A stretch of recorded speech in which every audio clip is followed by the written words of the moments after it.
ஹalleluya ஹalleluya ஹalleluya. கர்த்தருடைய பரிசுத்த நாமத்திற்கு மகிமை உண்டாவதாக.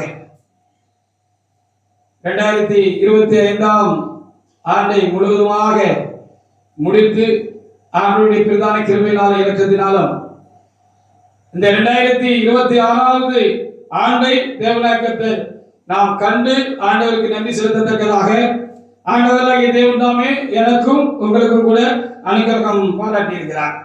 விசேஷமாக கடந்த வருஷத்துல முழுமையில இந்த ஆண்டை ஆரம்பிக்கிற பொழுது ஒரு துக்க நாட்கள் முடிந்து போகும் என்று ஆண்டவர் வார்த்தையில் இருந்தார். அதுதான் அன்றைக்குரிய செய்தியாக இருந்தது. உன்னுடைய துக்க நாட்கள் முடிந்து போகும் என்று ஆண்டவர் சொல்லியிருந்தார். ஆனாலும் வருடத்தின் ஆரம்பத்தில் சில நன்மையான காரியங்களை, சில புதிய ஊழியங்களை தேவனாய் கர்த்தர் எழுப்பும்படியாக தேவனாய் கர்த்தர் தாமே அருள் பாராட்டி இருந்தார். அப்படி அருள் பாராட்டி இருந்தாலும் அடுத்து சத்துருக்கு அது பொருட்களை போல இருக்கிறது. அடுத்து ஊழியங்கள்ல சில நெருக்கங்களை சத்துரு கொண்டு வந்தான். நெருக்கப்பட்டோம். அவர்கள் ரொம்ப துக்கமாக இருந்தது. ஆண்டவரே, ஒரு துக்க நாட்கள் முடிந்து போகும் என்று கர்த்தர் இந்த ஆண்டுல வார்த்தைகள் இருந்து ஆரம்பித்த பொழுது அது நிறைவேறுகிறது போல ஒரு சந்தோஷம் உண்டாயிருந்தது. ஆனால் திரும்பவும் நெருக்கம் உண்டாயிருக்கிறது. ஆண்டவரே, திரும்பவும் துக்கப்படும்படியான காரியங்கள் அடுத்தடுத்து உண்டாகிக்கொண்டே இருக்கிறது ஆண்டவரே என்று தேவ சமூகத்தில் அதிகமாக நாங்கள் விழுந்து கிடந்த நேரங்களும் காத்திருந்த நேரங்களும் உண்டு. உச்சபட்சமாக என்ன செய்ய முடியுமோ அதை மனிதர்களும் செய்தார்கள், சத்துருவும் செய்தார். ஆனாலும் கர்த்தர் இரக்கமுள்ளவராக இருந்து கடந்த 2025 கடைசியாக முடிக்கிற அந்த கடைசி மாதங்களிலோ அந்த கடைசி நிமிஷங்களில் நாட்களிலும் கூட ஆண்டவர் தாமே அந்த துக்கத்தை தேவனாய் மாற்றி துக்க நாட்கள் முடிந்து போகும் என்று சொன்ன வார்த்தையை தேவனாய் கர்த்தர் பறிக்க முடியாமல் செய்தார். அதற்காக என் ஆண்டவருக்கு நான் அதிகமாக நான் சோதனை செலுத்துகிறேன். அவன் வாசலை அடைச்சுக்கிட்டே இருந்தான். ஆனாலும் கர்த்தர் வாசலை திறந்தார். ஹalleluya. ஆமா, இங்க கொஞ்சம் மக்கள் தான் வந்து கொண்டிருந்தார்கள். இருந்தவர்களும் தன் சுயநலத்துக்காக கலந்து போய்விட்டார்கள். ஊழியத்திலே ஒத்தாசையா இருந்தவர்களும் என்ன ஆயிற்று என்று தெரியவில்லை. அவர்களும் வேறு விதமாக கலந்து போய்விட்டார்கள். இப்படி ரொம்ப பாரமாக இருந்த காலங்களில், இல்லை மகனே, யார் இருந்தாலும் யார் போனாலும் நான் உன்னோடு கூட இருக்கிறேன், இருந்து கொண்டே இருக்கிறேன் என்பதை காணும்படியாக தேவனாய் கர்த்தர் அனுக்கிரகம் பாராட்டி புதியவர்களை தேவனாய் கர்த்தர் என்ன செய்தார்? நான் கொண்டு வந்து சேர்த்தார். அப்படி ஒரு மாதத்துக்கு முன்பாக ஆண்டவரே, துக்க நாட்கள் முடிந்து போகும் என்று கர்த்தர் எனக்கு சொன்னீரே, நீருக்கு திருமணம் பற்றி இருந்தது, இப்பொழுது அப்படி என்று சொல்லி ரொம்ப வருத்தமாக நான் இருந்தேன். அப்படி இருந்த தேவ சமூகத்தில் அந்த ரகமாக வேண்டுதல் செய்து கொண்டிருந்தேன். கர்த்தரோ, நீ வெட்கப்படுகிறதில்லை மகனே என்று சொல்லி ஏற்கனவே போனவங்களை காட்டிலும் கர்த்தர் சிலரை கொண்டு வந்தார்கள். வந்தவர்கள் ஆராதனைக்குரியர்கள். அதற்காக நான் சோதனை செலுத்துகிறேன். ஹalleluya. வந்தவர்கள் ஆராதனைக்குரியர்களாக இருந்தார்கள். ஒன்று போச்சு, 2 வந்துச்சு. அதற்காக நான் ஆண்டவருக்கு நன்றி செலுத்துகிறேன். ஆண்டவர் தட்டி கொடுத்தார். ஒன்று நடக்காது, தைரியமாக இரு என்று சொல்லி ஆண்டவர் எனக்கு சொன்னார். ஹalleluya. இப்போ 100 பேர் 50 பேர் இருக்கிற இடத்துல ஆராதனை செய்தா என்ன பவர் இருக்குமோ, என்ன வல்லமை இருக்குமோ, என்ன வருமானம் இருக்குமோ, அந்த நிறைவு இந்த கடைசியில இந்த 1 மாத காலமாக தேவ சமூகத்தில் உண்டாயிருக்கிறது. இதைத்தான மகனை நீ எதிர்பார்த்தால் ஆராதிக்கிறது வேண்டும். வல்லமையாக உன்னோடு கூட சேர்ந்து ஒருமனப்பட்டு பாடல் பாடி கர்த்தருக்கு ஆவியில் நடந்து கலிகூர்ந்து ஆராதிக்கிறதுக்கு ஒரு கூட்டம் வேண்டும் என்று சொல்லித்தானே நீ அதிகமாக துக்கப்பட்டு கொண்டிருந்தாய். அந்த துக்கத்தை நான் மாற்றி இருக்கிறேன் என்று கர்த்தர் சொன்னார். அதோடு கூட இன்னும் புதியவர்களை சந்திப்பதற்கும் அவர்களுக்கு ஜெபிப்பதற்கும் அவர்களுக்கு ஆலோசனை சொல்வதற்கும் கூட தேவனாய் கர்த்தர் இந்த காலங்களில் ஆண்டவர் தாமே புதிய வழிகளை தேவனாய் கர்த்தர் செய்திருக்கிறார், திறந்து கொடுத்திருக்கிறார். கடந்த திங்கட்கிழமை அன்று அங்கே இங்க வந்திருக்கிறதான தேவனுடைய பிள்ளை வீட்டுல ஒரு உபவாச கூட்டம் வைக்க வேண்டும் என்று சொல்லி கேட்டுக்கொண்டார்கள். அப்படி நாங்கள் அந்த உபவாச கூட்டத்துக்கு நான் இந்த மனைவியுமாக நாங்கள் என்ன செய்த கலந்து போன பொழுது அந்த உபவாச கூட்டத்தில் கர்த்தருடைய வல்லமை பெரிதாக இறங்கினதையோ, அந்த வீட்டாரும் ஆவியை கலிகூர்ந்து மகிழ்ந்ததையோ, அவர்களும் மகிழ்ச்சி அடைந்ததையோ நாங்கள் அங்கே பார்க்க முடிந்தது மாத்திரமல்ல, நீண்ட நாட்களாக பலி தப்பி போயிருந்த ஒரு ஆடு அன்றைக்கு அங்கே வந்தது. அதற்காக ஆண்டவருக்கு நான் சோதனை செலுத்துகிறேன். அல்லேலூயா. ஆமா, நீண்ட நாட்களாக பலி தப்பி போயிருந்ததான ஒரு ஆடு, ஒரு புதிய ஆத்மா என்ன செய்தது? அந்த இடத்துக்கு தேவனாகிய கர்த்தர் கொண்டு வந்திருந்தார். அல்லேலூயா. ஆமா, நீண்ட காலமாக அது சபையில இல்லை. அந்த ஆட்டுக்காக நாங்களும் பல நாட்கள் என்ன செய்திருக்கிறோம்? நாங்கள் செவித்திருக்கிறோம். ஆமா, செவித்திருக்கிறோம். அந்த ஆடு வந்தது மாத்திரமல்ல, அந்த ஆட்டை தேவனாகிய கர்த்தர் என்ன செய்தார்? தொட்டார். அதற்காக என் ஆண்டவருக்கு நான் சோதனை செலுத்துகிறேன். அங்கே அந்த கூட்டம் நடந்து கொண்டிருந்த பொழுது கர்த்தருடைய வல்லமை வெளிப்பட்டது, வார்த்தைகள் வெளிப்பட்டது. அந்த வார்த்தை அந்த ஆட்டை அப்படி தொட்டது. அதற்காக என் ஆண்டவரை நான் சோதனைக்கிறேன். அந்த ஆடு அப்படி உள்ள உடைஞ்சி கண்ணீர் விட்டு அழுததை நான் அழுது அப்படி கச்சிப்பு விட்டு தொடக்கிறத நான் பார்த்து ஆண்டவருக்கு என்ன செய்தேன்? நன்றி செலுத்தேன். அப்படி நான் தேவனுடைய பிள்ளைகளை கர்த்தருடைய சித்தம் இல்லாமல் ஒன்றும் நம்முடைய வாழ்க்கையில் நடக்கிறது இல்லை. அது ஊழியத்திலா இருக்கட்டும், குடும்பத்திலா இருக்கட்டும், எந்த ஒரு காரியத்திலா இருக்கட்டும், கர்த்தருடைய சித்தம் இல்லாமல் என்ன செய்யறதில்லை? ஒன்றும் நடக்கிறதில்லை. நடக்கிறதெல்லாம் தேவனுக்கு தெரிந்துதான் நடக்கிறது.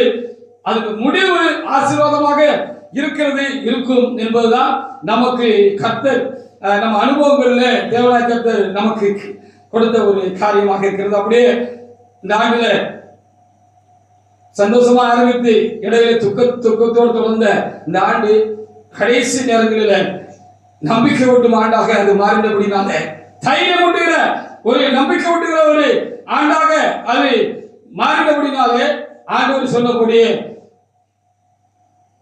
2025 ஆண்டு துக்க நாட்கள் முடிந்து விட்டன என்று சந்தோஷப்படும்படியாக அந்த ஆண்டை தேவனாகிய கர்த்தர் முடிக்கும்படியாக எனக்கும் உங்களுக்கும் கூட தேவனாகிய கர்த்தர் கிருபை செய்திருக்கிறமைக்காக ஆண்டவருக்கு நான் அதிகமாக ஸ்தோத்திரம் செலுத்துகிறேன். இன்னும் கர்த்தர் பெரிய காரியங்களை காணும்படியாக கர்த்தர் என்னையும் உங்களையும் கூட தேவனாகிய கர்த்தர் தாமே தெரிந்து கொண்ட காரியங்களுக்காக என் ஆண்டவருக்கு நான் என்ன செய்கிறேன்? ரொம்ப நான் நன்றி செலுத்துகிறேன். அப்படி 2026 ஆண்டு பிறந்த பொழுது ஆவின் நிறைவோடு கர்த்தருக்கு ஸ்தோத்திரம் செலுத்துவதற்கும் அந்த ஆண்டை வாழ்த்தி வரவேற்பதற்கும் தேவனாகிய கர்த்தர் கிருபை செய்த மாத்திரமல்ல, இந்த ஆண்டு திருச்சபைக்கு ஆசீர்வாதமான ஆண்டா இருக்கும். கர்த்தருக்காக தங்களை கொடுத்திருக்கிறவர்களுக்கு அது ஆசீர்வாதமான ஆண்டாக இருக்கும். தேசம் அசைக்கப்படும், தேசத்தை அசைப்பேன் என்று கர்த்தர் சொல்லியிருக்கிறபடினாலே ஆதி திருச்சபை நோக்கத்துல தேசம் அசைக்கப்பட்டது போல, உலகம் முழுவதும் கர்த்தருடைய வேலை தீவிரமாய் கலந்து போனது போல அப்படிப்பட்ட காரியங்கள் உண்டாகும் என்று சொல்லி கர்த்தர் திருவள்ளுவர் பற்றின அந்த கிருபைக்காகவும் என் ஆண்டவருக்கு நான் ஸ்தோத்திரம் செலுத்துகிறேன். இப்பொழுது என்னை சமாதானத்தோடு போக விடுகிறேன் என்று சொல்லி ஏசப்பாவை கையில ஏந்திக்கிட்டு அன்னைக்கு ஒரு தீர்க்கதரிசி சொன்னாருன்னு நான் புஸ்தகத்தில் வாசிக்கிறோம் இல்லையா? அப்படி போல ஒரு இளைப்பாறுதலோடு 2025 ஆண்டை முடித்து 2026 ஆண்டுகளை பிரவேசிப்பதற்கு என் தேவனாகிய கர்த்தர் எனக்கு கூட கிருபை செய்தவர்களுக்காகவும் என்னையும் நிமிர்ந்திருக்க செய்தவர்களுக்காகவும் ஆண்டவரை பணிந்து கொள்ளத்தக்கதாகவும் தேவனாகிய கர்த்தர் அனைவருக்கும் பாராட்டின அந்த அன்பை எண்ணி என் ஆண்டவருக்கு நான் அதிகமாக ஸ்தோத்திரம் செலுத்துகிறேன். இந்த நாளுக்குரிய வார்த்தைகளுக்காக நான் கடந்த நாட்களில் நான் தேவ சமூகத்தில் காத்திருந்த பொழுது தேவனாகிய கர்த்தர் தாமே இந்த வருடத்துக்கு வாக்குத்தத்தமாக, எனக்கு வாக்குத்தத்தமாக, உங்களுக்கு வாக்குத்தத்தமாக, திருச்சபைக்கு முழு திருச்சபைக்கும் வாக்குத்தத்தமாக தேவனாகிய கர்த்தர் தாமே வார்த்தைகள் இருக்கிறார். அந்த வார்த்தைகளை நாம் தியானிப்பதற்கு இரவேளாகிய தேவன் நமக்கு இந்த நாளில் அனுக்கிரகம் பாராட்டுவாராக. யாத்திராகமம் புத்தகத்துல 34ஆம் அதிகாரத்துல 10ஆவது வசனத்தை ஒரு தேவனுடைய பிள்ளை எழுந்து நின்று வாசிக்கலாம். கர்த்தர் நமக்கு என்ன சொல்கிறார், இந்த 2026 நமக்கு என்ன சொல்கிறார் என்று நாம் பார்ப்போமாக. ஆவியானவர் நாமே பேசுவாராக. வாசிக்கலாம். யாத்திராகமம் 34:10 எடுத்து வாசிக்கலாம். வாசிக்கலாம்.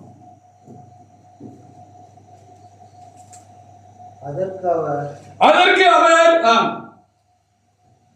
இதோ நான் ஒரு உடன்படிக்கை பண்ணுகிறேன். பூமி எங்கும் எந்த ஜாதிகளிடத்திலும் செய்யப்படாத அதிசயங்களை உன் ஜனங்கள் எல்லாருக்கும்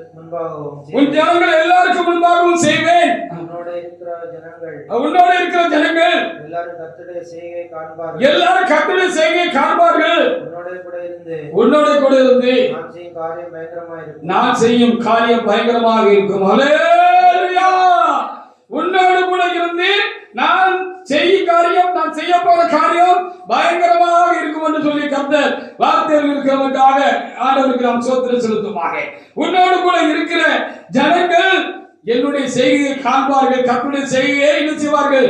காண்பார்கள் என்று கர்த்தர் நமக்கு வார்த்தை தந்திருக்கிறார். நான் உன்னோடு கூட உடன்படிக்கை பண்ணுகிறேன்.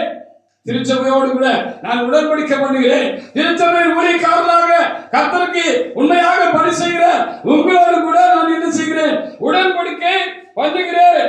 பூமியில எந்த ஜாதிகளிடத்திலும் செய்யப்படாத அதிசயங்களை உன் ஜனங்கள் எல்லாருக்கும் முன்பாக என்ன செய்வேன்? நான் செய்வேன் என்று தேவனாய் கர்த்தர் வார்த்தை தந்திருக்கிற நமக்காக ஆண்டவரை நான் அதிகமாக நான் ஸ்தோத்திரம் செலுத்துகிறேன்.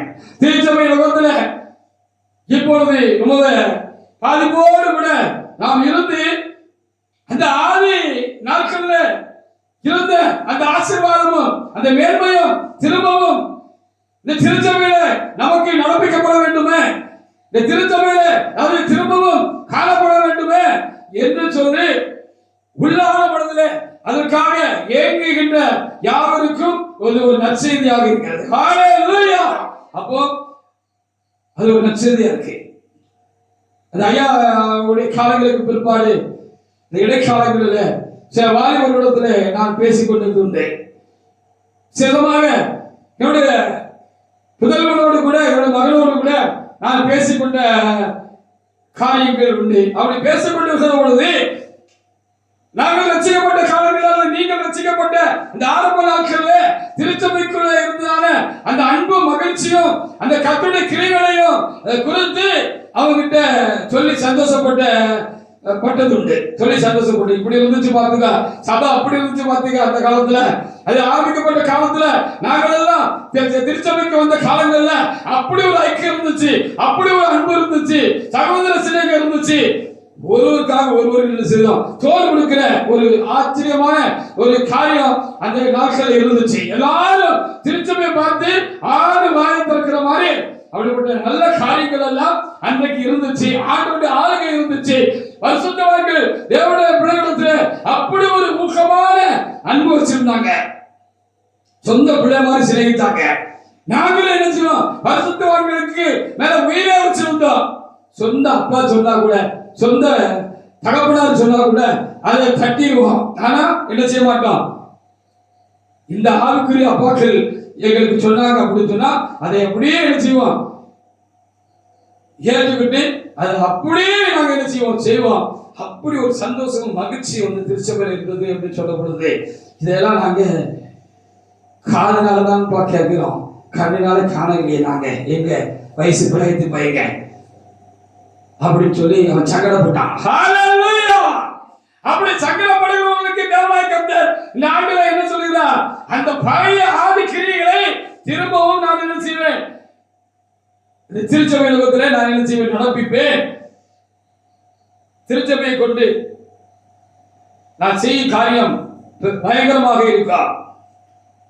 உன்னோடு இருந்து நான் செய்ய போகிற காரியம் பயங்கரமாக இருக்கும். ஹல்லேலூயா என்று சொல்லுகிறார். திரும்பவும் அதை வாசிக்க பார்க்கலாம். வாசிங்க. அதற்கு அவர் நான் ஒரு உடன்படிக்கை பண்ணுகிறேன். எந்த ஜாதிகளிலும் செய்யப்படாத அதிசயங்களை உன் ஜனங்கள் எல்லாருக்கும் முன்பாக செய்வேன். உன்னோட கூட இருக்கிற ஜனங்கள் எல்லாரும் கர்த்தருடைய செய்கையை காண்பார்கள். உன்னோட கூட இருந்து நான் செய்யும் காரியம் பயங்கரமா இருக்கும். ஆமா, இந்த இடைக்காலங்களில் கர்த்தருடைய கிரியைகளே இல்லை. நம்ம பார்த்திருக்கிறோம். ஆண்டவருடைய செயலை நாம் பார்க்க முடியவில்லை, அவருடைய கிரியைகளை நாம் பார்க்க முடியவில்லை. ஆனால் ஆண்டவர் இன்றைக்கு சொல்லுகிற காரியம் என்று சொன்னால், திருச்சபை நகரத்திலே திரும்பவும் கர்த்தர் என்ன செய்வார்? பயங்கரமான காரியங்களை செய்ய போகிறேன் என்று கர்த்தர் என்ன செய்கிறாரு? இன்னைக்கு நமக்கு சொல்லுகிற காரியமாக இருக்கிறது. நிறைய காரியங்களை கர்த்தர் இந்த இடைக்காலங்களில் பேசிக்கிட்டே இருக்கிற காரியத்தை செய்கிற ஆண்டாக இது இருக்கும் என்று நான் உணர்கிறேன், ஆவியில் உணர்கிறேன். அதற்காக ஆண்டவருக்கு நான் ஸ்தோத்திரம் செலுத்துகிறேன். மீகா புத்தகத்தில் 7ஆம் அதிகாரத்தில் 15வது வசனத்தை ஒரு தேவனுடைய எடுத்து வாசித்து பாருங்க. எகிப்திலிருந்து இஸ்ரவேல் ஜனங்களை ஆண்டவர் கடத்தி கொண்டு வந்தார்.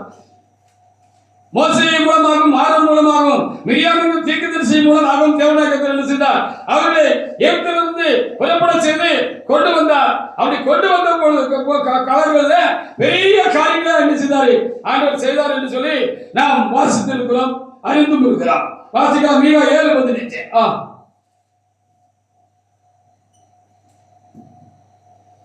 நீ எகிப்து தேசத்திலிருந்து புறப்பட்ட நாளில் நடந்தது போல உன் அதிசயங்களை காணப்படும். நீ எகிப்து தேசத்திலிருந்து புறப்பட்ட நாளில் நடந்தது போலவே உன்னை அதிசயங்களை காணப்படுவேன் எழுதி வச்சிருக்கேன். பின்னாக்கு எழுதி வச்சிருக்கேன். அது இது வரைக்கும் நடக்கல.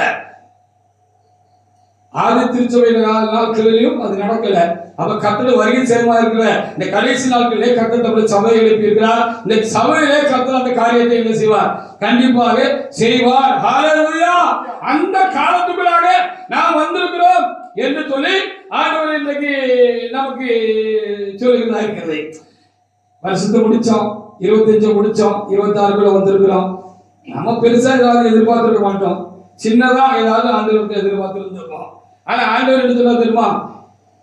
பெருசா நான் செய்ய போறேன்னு சொல்றாரு. ஹல்லேலூயா! நம்முடைய கண்கள் காண கர்த்தருடைய கிரியைகள் இந்த ஆண்டில நடப்பிக்கப்படும் என்று சொல்லி கர்த்தர் சொல்கிற இந்த அருமையான வார்த்தைகளுக்காக ஆண்டவரை நானும் என்ன செய்கிறேன்? அதிகமாக சோத்திருக்கிறேன். யோவான் சுவிசேஷ புத்தகத்துல 14ஆம் அதிகாரத்துல 12ல ஏசப்பா இப்படி சொல்லிட்டு போயிருக்கிறார். ஹல்லேலூயா! இப்ப இந்த வார்த்தைகள் எல்லாம் சபையில நடக்க வேண்டும். கடைசி கால சபையில நடக்க வேண்டும். கர்த்தர் வருகைக்கு முன்பாக இந்த தீர்க்க தரிசனங்கள் எல்லாம் நிறைவேற வேண்டும். அதுதான் மீகா 7:15 எழுதப்பட்டிருக்கிறது. வாசிக்கலாம். யோவான் 14:12. மெய்யாகவே மெய்யாகவே நான் உங்களுக்கு சொல்லுகிறேன், நான் என் பிதாவினிடத்திற்கு போகிறபடினால் என்னை விசுவாசிக்கிறவன் நான் செய்கிற கிரியைகளையும் தானும் செய்வான். ஆமா, ஆண்டவர் பெரிய காரியங்களை செய்தார் என்று சொல்லி நாம் அறிந்திருக்கிறோம். அவருடைய ஊழிய காலங்களில் அந்த 3 வருஷத்துல ஆண்டவர் என்ன செஞ்சாரு? பெரிய பெரிய காரியங்களை எல்லாம் கர்த்தர் செய்தார் என்று சொல்லி நாம் அறிந்திருக்கிறோம். மரித்தோரை உயிரோடு எழுப்பினார். குஷ்டரோகிகளை கர்த்தர் வார்த்தையினால் சுகமாக்கினார். நொண்டிகையா இருந்தவனுக்கு கையை நீட்டி சொன்ன போது அது மறுகையை போல அது ஆசீர்வதிக்கப்பட்டது என்று சொல்லி பார்க்கிறோம். நிறைய அற்புதங்களை அதிசயங்களை ஆண்டவர் செய்தார். வியாதி போச்சு, பேய் போச்சு, நோய் போச்சு, நிறைய காரியங்களை கர்த்தர் செய்தார். நிறைய ஆண்டவர் அற்புதங்களை அடையாளங்களை கர்த்தர் செய்தார். அதை நான் நடப்பிப்பேன் என்று சொல்லி இங்கே எழுதப்பட்டிருக்கிறது. ஆதி திருச்சபை நகரத்தில் நடப்பித்தார். அதுக்கப்புறம் இடைக்காலங்கள்ல அவைகள் எல்லாம் தீவிரமாக நடப்பிக்கப்படவில்லை. திருச்சபை எழுப்பப்பட்ட காலங்களில் அங்கொன்றை கொண்டுவாக சில காரியங்கள் நடந்தது. பணியும் ஆரம்ப காலங்களில் தீவிரமாக என்ன செய்தது நடந்தது என்று சொல்லி நாம் மறந்திருக்கிறோம். அதை காட்டிலும் பெரிய காரியங்களை செய்வேன் என்று கர்த்தர் வாக்கில் இருக்கிற இந்த வாக்குத்தத்தங்கள் எல்லாம் சபை யுகத்தில் நிறைவேறுகிற காலமாக இருக்கிறது என்று ஆண்டவர் இன்றைக்கு நமக்கு ஆலோசனை தருகிறதுக்காக ஆண்டவரை நாம் சோதரிப்போம். அப்போஸ்தலர் 2ஆம் அதிகாரத்துல 7ஆம் வசனத்தை வாசிக்க, பெந்தெகோஸ்தே அனுபவம் உண்டாகும் என்று ஆண்டவர் எனக்கு சொல்லி இருக்கிறார். வாசிங்க. எல்லாரும் பிரமித்து ஆச்சரியப்பட்டு ஒருவர் பார்த்து, இதோ பேசுகிற இவர்கள் கலிலேயர் அல்லவா? அப்படி இருக்க நம்ம அவரவர்களுடைய ஜென்ம பாஷைகளை இவர்கள் பேச கேட்கிறோம். இது எப்படி சொல்லி ரொம்ப ஆச்சரியப்பட்டாங்க அப்படின்னு சொல்லி இதற்கு 12 கூட வாசி பாருங்க. எல்லாரும் பிரமித்து சந்தேகப்பட்டு இது என்னமாய் முடியுமா என்று ஒருவரோடொருவர் சொல்லிக் கொண்டார்கள். என்று சொல்லி இங்கே நம்ம எல்லாரும் பிரமித்து ஆச்சரியப்பட்டு ஒருவரை பார்த்து இதோ பேசுகிறவர்கள் கலியர்களவா நம்முடைய சொந்த பாஷையில பேசுறாங்கன்னு அங்கே பரிசுத்த ஆவியானவர் பலமாக வந்து என்ன செஞ்சாரு, இறங்கினாரு அப்படின்னு சொல்லப்பட்டிருக்கிறது. இந்த ஐயா மறிச்ச பிற்பாடு சபையுடைய காரியங்கள் எல்லாம் நல்ல நல்ல நல்ல காரியங்களை மாத்திரம் முன்வைத்து பேசுவோமாக வருஷம் பிறந்திருக்கிறது. நடந்த எல்லாவற்றையும் தேவனுடைய பிள்ளைகளாக நீங்களும் நானும் அறிந்திருக்கிறோம். ரொம்ப வருத்தம், ரொம்ப வருத்தம், ரொம்ப ரொம்ப வருத்தம். அப்படிப்பட்ட நேரங்களில் தேவனாய் கர்த்தர் தாமே அடியாருக்கு வருத்தமா இருந்த பொழுது ஆண்டவர் கர்த்தருடைய சேனை எழுப்பு, ஒரு வாலிபர் கூட்டத்தை எழுப்பு, அந்த வாலிபர் கூட்டத்தை கொண்டு நான் பெரிய வேலைகளை செய்வேன் என்று கர்த்தர் எனக்கு சொன்ன பொழுது அதை நான் எழுப்ப தேவனாய் கர்த்தர் தாமே அதற்கு வேண்டிய எல்லா காரியங்களையும் கர்த்தர் கூட இருந்து என்ன செய்தார், நடப்பித்து கொடுத்தார் என்று நான் அவ்வப்பொழுது சொல்லுகிற ஒரு காரியமா இருக்கிறது. இப்படி சேனை எழுப்பப்பட்டு விட்டது. அப்படியே கர்த்தரோடு கூட நடந்து கொண்டிருக்கிற பொழுது அல்லது கடமைகளை செய்து கொண்டிருக்கிற பொழுது இவைகளை குறித்து நான் தியானித்து ஆண்டவரோடு கூட மனதளவிலே நான் உறவாடி கொண்டிருந்த வேலைகளும் நேரங்களும் அந்த ஆரம்ப நேரங்களிலே உண்டு. அப்படி நான் சோப்பு போட்டுக்கிட்டு இருந்தேன். என்கிட்ட துவைக்கிற கல்ல சோப்பு போட்டுக்கிட்டு அப்படியே சேனை கழுத்த காரியங்களை நான் நான் அப்படி தியானிச்சுக்கிட்டு நான் அப்படி இருக்கிற அந்த வேலையில ஆண்டவர் சொன்னார், பெந்தேகோஸ்து அனுபவம் சேனைக்கு உண்டாகும் என்று சொன்னார்.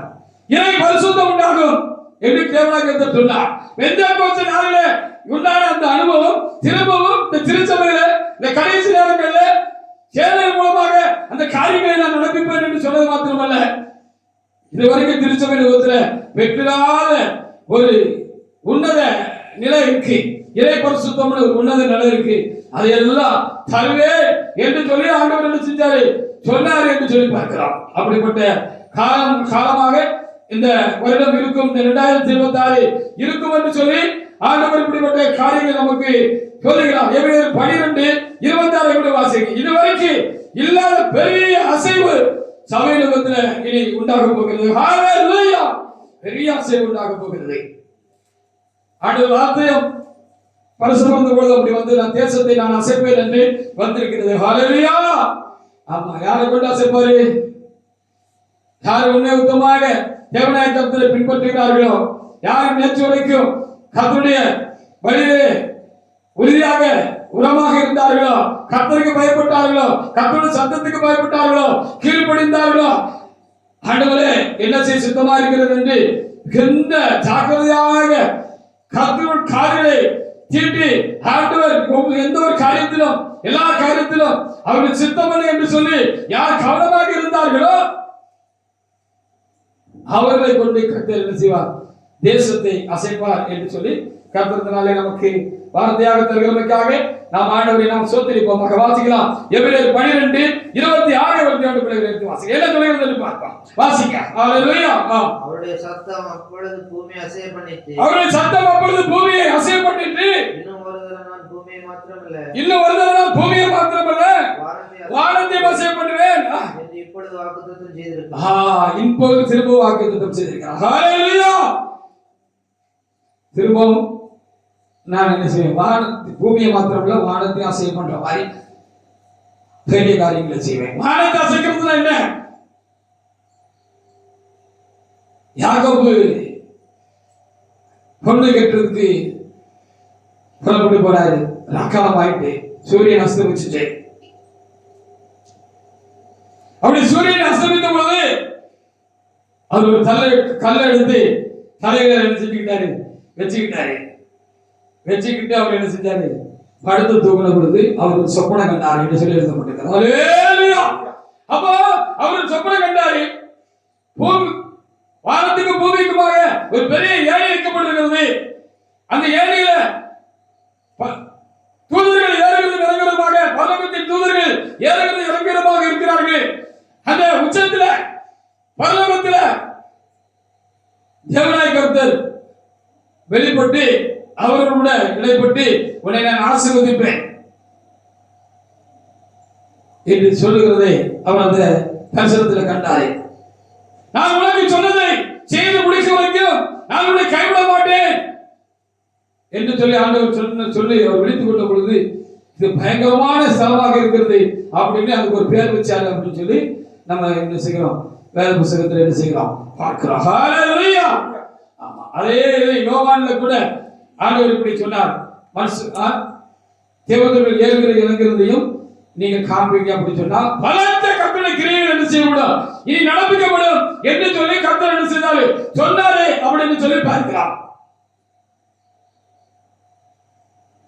நம்புறதுக்கு கஷ்டமா இருக்கும் சிலருக்கு, ஆனா கர்த்தருடைய வார்த்தை எப்படி இருக்கிறது, அவர் சொன்னால் செய்வார், அவர் சொன்னதை செய்கிற தேவன் என்று சொல்லி நாம் பார்க்க வேண்டியதா இருக்குது. ஆனால் தேவனுடைய பிள்ளைகளே, இன்றைக்கு பிரசங்க வாக்கியம் சொல்கிற பொழுது நான் முன்னோடு கூட இருந்து நான் செய்ய காரியம் பயங்கரமாக இருக்கும், அதை எல்லாரும் காண்பார்கள், எல்லாரும் காண்பார்கள் என்று ஆண்டவர் நமக்கு சொல்கிற அந்த ஆசீர்வாதமான வார்த்தைகளுக்காக நாம் தேவனாய் நாம் சோத்திருக்கிறோம். யாத்திராகம புத்தகத்துல 31ஆம் அதிகாரத்துல 18வது வசனத்தை ஒரு தேவனுடைய எடுத்து வாசிப்பாருங்க. கர்த்தர் தம்முடைய உடன்படிக்கையின் வார்த்தைகளை 2 முறை இந்த கற்பனையில் எழுதினார் அப்படின்னு பார்க்கலாம். இது 2வது எழுதின காரியமாக நமக்கு வாசித்த காரியமா இருக்கிறது. முதல் திசை மோசே தேவனாய் கர்த்தர் இந்த சீனாய் மலைக்கு அழைத்து கொடுமுடியில அவரை அழைத்து அங்கே அவருக்கு தரிசனமாகி பிரசன்னமாகி ஆண்டவர் என்ன செய்தார், அவருக்கு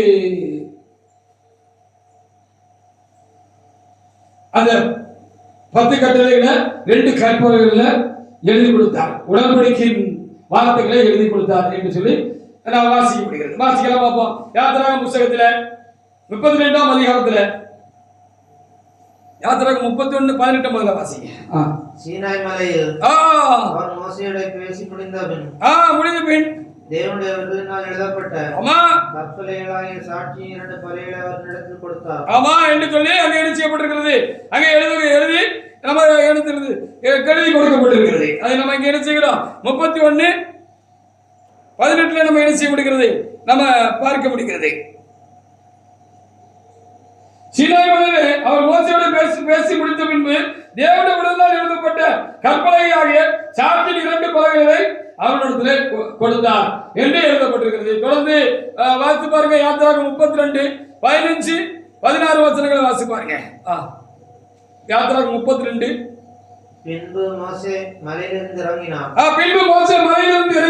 சாட்சி பலகைகள் 2 ஆமா அவன் கையில் இருந்தது. ஆமா அந்த பலகைகள் இருபுறமும் ஆமா எழுதப்பட்டிருந்தது. அவைகள் ஆமா அந்த பக்கத்திலும் எழுதப்பட்டிருந்தது. அந்த பலகைகள் தேவனால் செய்யப்பட்டதாயும் ஆமா அவைகளில் பதித்த எழுத்துகள் தேவனால் எழுதப்பட்டதாயும் இருந்தது. அப்போ முதல்ல இந்த இஸ்ரவேல் ஜனங்களோட மோசேயோடு கூட தேவனாகத்தில் ஒரு உடன்படிக்கை பண்ணாரு. அந்த உடன்படிக்கையின் எழுத்துக்களை 2 கற்பனைகளை தேவனாகத்தரே என்ன செஞ்சாரு, உண்டாக்கி அதுல எழுதி கொடுத்தாரு அப்படின்னு சொல்லி இங்க எழுதப்பட்டிருக்கு. ஆனா ஏன் திரும்ப 2வது அந்த காரியம் உண்டாயிற்று, திரும்பவும் அதையே திரும்ப எழுத வேண்டியதாயிற்று. திரும்பவும் எழுதி கொடுத்த அந்த காரியம் தான் இந்த யாத்திராகம புத்தகத்துல 34 1 நீங்க 9 10 இப்படி கலந்து போனீங்க அப்படின்னு சொன்னா அங்கே திரும்பவும் அதே காரியத்தை திரும்பவும் எழுதி கொடுத்தார் அப்படின்னு சொல்லி சொல்லப்படுகிறது. ஜனங்கள் அந்த உடன்படிக்கைக்கு மாறாக நடந்து கொண்டபடினாலே திரும்பவும் அந்த ஜனங்களோடு கூட தேவனாய் கர்த்தர் என்ன செய்ய வேண்டியிருந்தது, உடன்படிக்கப்பட வேண்டிய ஒரு காரியம் உண்டாயிற்று என்று நாம் அறிந்து கொள்ள வேண்டியது ரொம்ப அவசியமாக. அந்த வார்த்தையை தந்த பொழுது கர்த்தர் என்னோடு கூட தெளிவுபடுத்தி என்கிட்ட கர்த்தர் பேசினார். எதற்காக 2வது அதே எழுத்துதான், அதே காரியம் தான், அதே உடன்படிக்கை தான். அந்த உடன்படிக்கை வார்த்தைகளை தேவனாய் கர்த்தர் எதற்காக திரும்பவும் எழுத வேண்டியதாயிற்று என்று சொல்லுகிற பொழுது அந்த உடன்படிக்கையில கடுகை அந்த இஸ்ரவேல் ஜனங்கள் மீறினார்கள், ஆனபடினால் திரும்ப எழுத வேண்டியதாயிற்று என்று பார்க்க 19 பாருங்க. இதனால கோபம் ஆயிற்று. கோபம் உண்டாகி மோசே செஞ்சாரு, அந்த கற்பனையை உடைத்து போட்டார் என்று சொல்லி 19 எழுதப்பட்டிருக்கிறது. வாசிங்க 19. அதே அதிகாரத்தில் 19.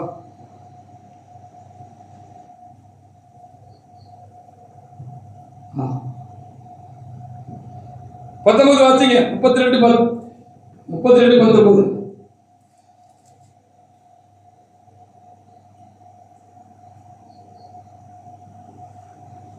அவன் பாளையத்துக்கு சமீபித்து ஆமா பாளையத்துக்கு சமீபித்து அந்த கன்றுக்குட்டிகளையும் நடனத்தையும் கண்டபொழுது மோசே கோபம் உண்டவனாகி கையில இருந்த பலைகளையும் மலையின் அடியிலே எரிந்து உடைத்து போட்டார் அப்படின்னு அங்கே எழுதியிருக்கிறது. அந்த உடன்படிக்கையை முதலாக எழுதி அங்கு கொடுத்த பொழுது அந்த உடன்படிக்கைப்படி ஜனங்கள் செய்யவில்லை என்று சொல்லி எழுதப்படுது. இதனால என்ன செய்ய வேண்டியது? யாத்திராக புஸ்தகத்துல 34:1 வாசி பாருங்க. அதனால மோசே ஆண்டவருக்கு கூப்பிட்டாரு, திரும்பவும் கூப்பிட்டாரு, நீ திரும்பவும் வா, திரும்பவும் அந்த மலை மேல வா, நான் ஏற்கனவே நீ உடைத்து போட்டுதானே அந்த கற்பனையில இருந்த அந்த உடன்படிக்கையை நான் திரும்பவும் என்ன செய்வேன், அதுல நான் எழுதுவேன் என்று சொல்லி ஆண்டவர் என்ன செஞ்சாரு, அவரை மலைக்கு கூப்பிட்டாரு. மலைக்கு போயிட்டு அவர் வந்தாரு. அப்படி மலையில இருக்கிற பொழுதுதான் அந்த கர்த்தர் திரும்பவும் அந்த ஜனத்தோடு கூட நான் உடன்படிக்கை பண்ணி இருக்கிறேன் என்று சொல்லி இங்கே எழுதப்பட்டிருக்கிறது. இந்த 10வது வசனத்துல வாசி பாருங்க பாப்பா, வாசிக்கலாம். 34:1 கர்த்தர் மோசேயை நோக்கி கற்பலைகளுக்கு ஒத்த 2 கற்பலைகளை இழைத்துக்கொள், நீ உடைத்து போட்ட மந்திர கற்பலைகளை இந்த வார்த்தைகளை எழுதுவேன். ஏற்கனவே உடன்படிக்கை பண்ண அந்த வார்த்தைகளை நான் திரும்பவும் என்ன செய்வேன், நான் எழுதுவேன் என்று சொல்லியிருக்கிறேன். அதே அதிகாரத்துல 27, 28 கூட நீங்க வாசித்து பாருங்க. அதுல என்ன எழுதிருக்குன்னு வாசித்து பார்ப்போம். 27, 28. பின்னும் கர்த்தர் மோசேயை நோக்கி இந்த வார்த்தைகளை நீ எழுது, இந்த வார்த்தைகளின்படி உன்னோடும் இஸ்ரவேலரோடும் உடன்படிக்கை பண்ணினேன் என்றார். அங்க 28 கூட வாசிக்கலாம். ஹல்லேலூயா. அங்கே அவன் அப்பம் புசியாமலும் தண்ணீர் குடியாமல் இரவும் பகலும் 40 நாள் கர்த்தரோடு இருந்தான். அவன் கற்பலைகளாகி உடன்படிக்கையின் வார்த்தைகளை பலகைகளில் எழுதினான் அப்படின்னு சொல்லப்படுகிறது. முதல்ல உடன்படிக்கை பண்ண உடன்படிக்கையில ஜனங்கள் உண்மையா இல்லாத அப்படின்னால திரும்பவும் அந்த உடன்படிக்கை எழுத வேண்டியதாயிடுச்சு. 2வது விஷயம் என்ன செஞ்சார், மோசே கூப்பிட்டு அந்த உடன்படிக்கையை திரும்ப அந்த ஜனங்களோட அந்த உடன்படிக்கை எழுத்துக்களை தேவனாய் கர்த்தர் கொடுத்தார் எழுதப்பட்டிருக்கிறது.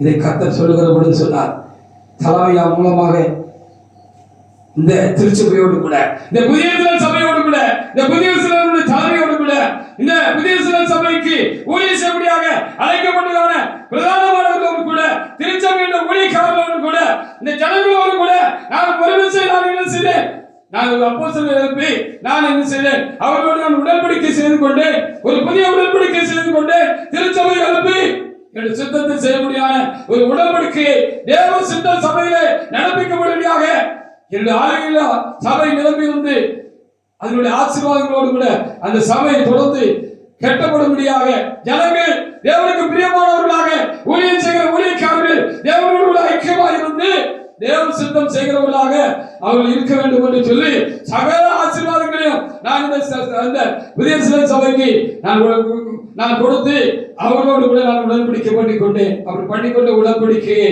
விட்டு விட்டார்கள். காலத்துல விசேஷமாக தலைமையுடைய மரணத்துக்கு பிற்பாடு சபையில எல்லா காரியங்களையும் விட்டு விட்டார்கள். ஆனால் திரும்பவும் நான் திருச்சபையோடு கூட உடைக்கப்படும்படியான காரியங்களை நான் செய்கிறேன் என்று சொல்லி ஆண்டவர் சொல்லுகிறதற்காக என் ஆண்டவரை நான் சோதரிக்கிறேன். ஹல்லேலூயா. திரும்பவும் ஆண்டவர் திருச்சபையோடு கூட உடன்படிக்கை பண்ணுகிறேன் என்று இன்றைக்கு வார்த்தை தந்திருக்கிறார். என்னோடு கூட உங்களோடு கூட தேவனாய் கர்த்தர் திருச்சபைக்காக உண்மையாக இருக்கிற வர்களோடு கூட தேவனாய் கர்த்தர் என்ன செய்கிறார், உடன்படிக்கை பண்ணுகிறேன் என்று ஆண்டவர் சொல்லுகிறதற்காக ஆண்டவருக்கு நான் ஸ்தோத்திரம் செலுத்துகிறேன். திரும்ப அந்த உடன்படிக்கையை நம்ம செய்யணும், எப்படி நம்ம நடக்கணும் தானே, செய்யணும் தானே. அந்த உடன்படிக்கை படி தலைமைக்கு கொடுத்த அந்த உடன்படிக்கை படி முதலாவது விஷயம் கொடுத்த அந்த உடன்படிக்கை படி அவர் கர்த்தரோடு செய்து கொண்ட உடன்படிக்கை படி திருச்சபையை நாம் கட்ட வேண்டும் அல்லவா? அதற்காக திரும்பவும் தேவனாய் கர்த்தர் என்ன செய்கிறார், நம்மோடு கூட தேவனாய் கர்த்தர் உடன்படிக்கை பண்ணுகிறேன் என்று சொல்கிறதற்காக என் தேவனை நான் சோதிக்கிறேன். அப்ப தலைமை இல்லை, திரும்பவும் யாராவது ஒருவர் தெரிந்து கொண்டு அதை திரும்பவும் அவங்க உள்ளத்தில் எழுதணும் தானே. ஹல்லேலூயா. அவங்களுக்குள்ள எழுதணும் தானே. அவன் இதயமாக கற்பவர்களே திரும்பவும் அந்த ஆதி நாட்களை தலைமை கொண்டு எழுப்பிடும் பொழுது கர்த்தர் உடன்படிக்கை பண்ணி கொண்டது போல இந்த திருச்சபை எழுப்புவதற்கு அவருடைய காரியங்கள் எல்லாம் ஒழுங்கமாக செய்வதற்கு திரும்பவும் இந்த திருச்சபையை ஏற்படுத்தி சீர்படுத்தி கட்டுவதற்கு கர்த்தர் திரும்பவும் அதை என்ன செய்யணும் ஒருவருடைய இருதயத்தில் எழுதணும் தானே அதை தேவனாய் கர்த்தர் செய்கிறவனுக்காக என் ஆண்டவருக்கு நான் சோதனை செலுத்துகிறேன். ஹல்லேலூயா.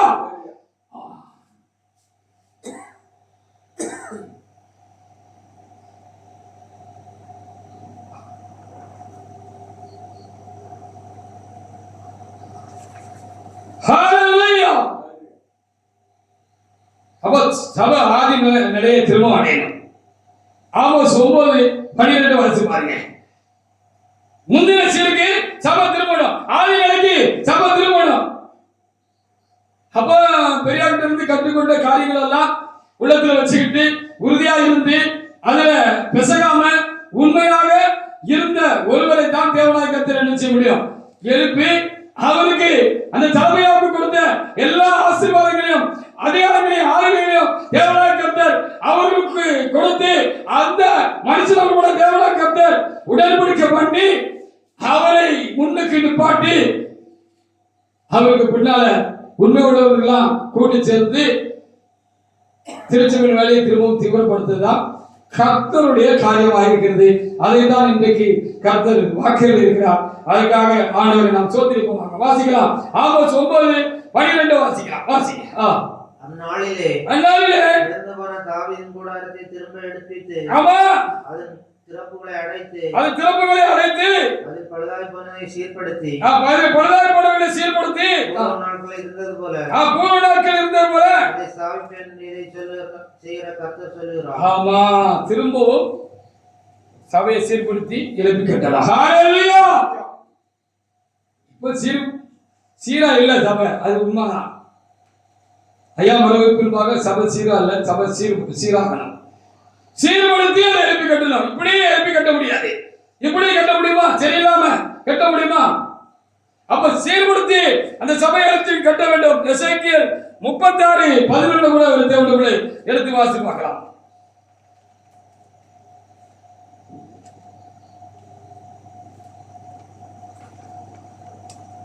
எசேக்கியேல் 36:11. அப்ப அதை பரிசுத்தப்படுத்தி அதை சீர்படுத்தி திரும்பவும் என்ன செய்யணும், அதை எழுப்பி கட்டணும். அதற்காக திரும்பவும் ஒருவரோடு கூட தேவனாய் கர்த்தர் உடன்படிக்கை பண்ணிக் கொள்வார். திருச்சபையோடு கூட தேவனாய் கர்த்தர் திரும்பவும் உடன்படிக்கை பண்ணுகிற ஒரு காரியம் உண்டாகிருக்கிறது. அதற்காக நாம் தேவனை நாம் சோதரிப்போமாக. 36:11 வாசிங்க. உங்கள் மேல் மனுஷரை மிருகஜீவன்களையும் பெருகி பலுக பண்ணும் வரும்படி வர்த்திக்க பண்ணுவேன். பூர்வ நாட்களில் நீங்கள் இருந்த நிலைமையில் நான் உங்களை ஸ்தாபித்து பூர்வ நாட்களில் நீங்கள் இருந்த நிலையில் நான் உங்களை ஸ்தாபித்து உங்கள் முந்தின சீரை பார்க்கிறோம் உங்களுக்கு நற்சீர் உண்டாக செய்வேன். அதனால் நான் கர்த்தரை அறிந்து கொள்வேன். அதனால கர்த்தர்னு அறிஞ்சு கொள்வீங்க. இது என்னோட சபைதான் சொல்லி அறிஞ்சு கொள்வீங்க. ஒரு ஆளு ஒரு ஐயாவை போய் பார்க்க போயிருக்கிறாங்க. அப்படி பார்க்க போயிருக்கும் பொழுது அவரு சொல்லியிருக்கிறாரு, இந்த சாலமோன் பாஸ்டர்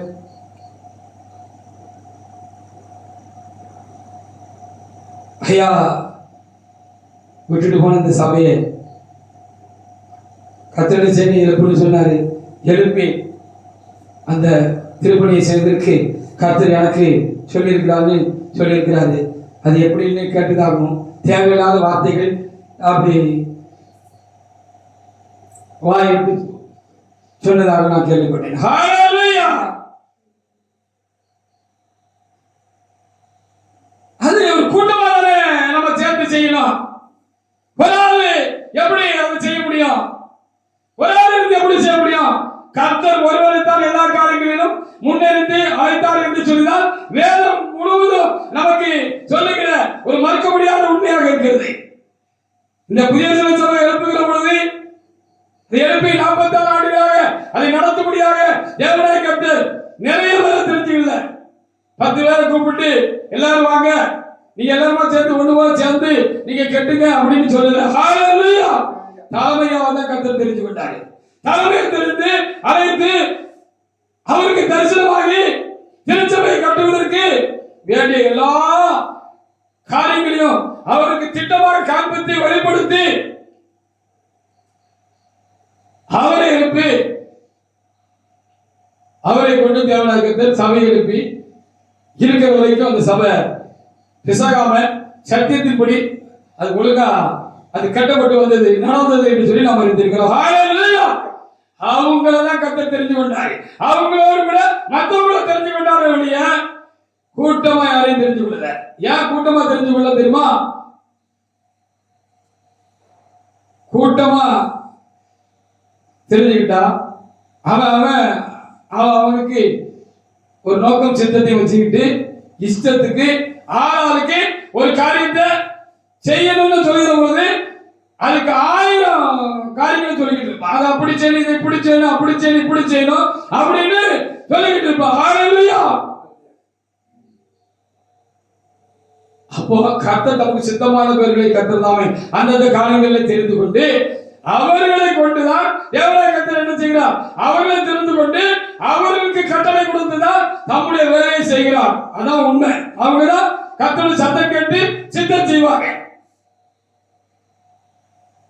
அதில் மோசையை தெரிந்து கொண்டார் ஜனங்களை நடத்துவதற்காக.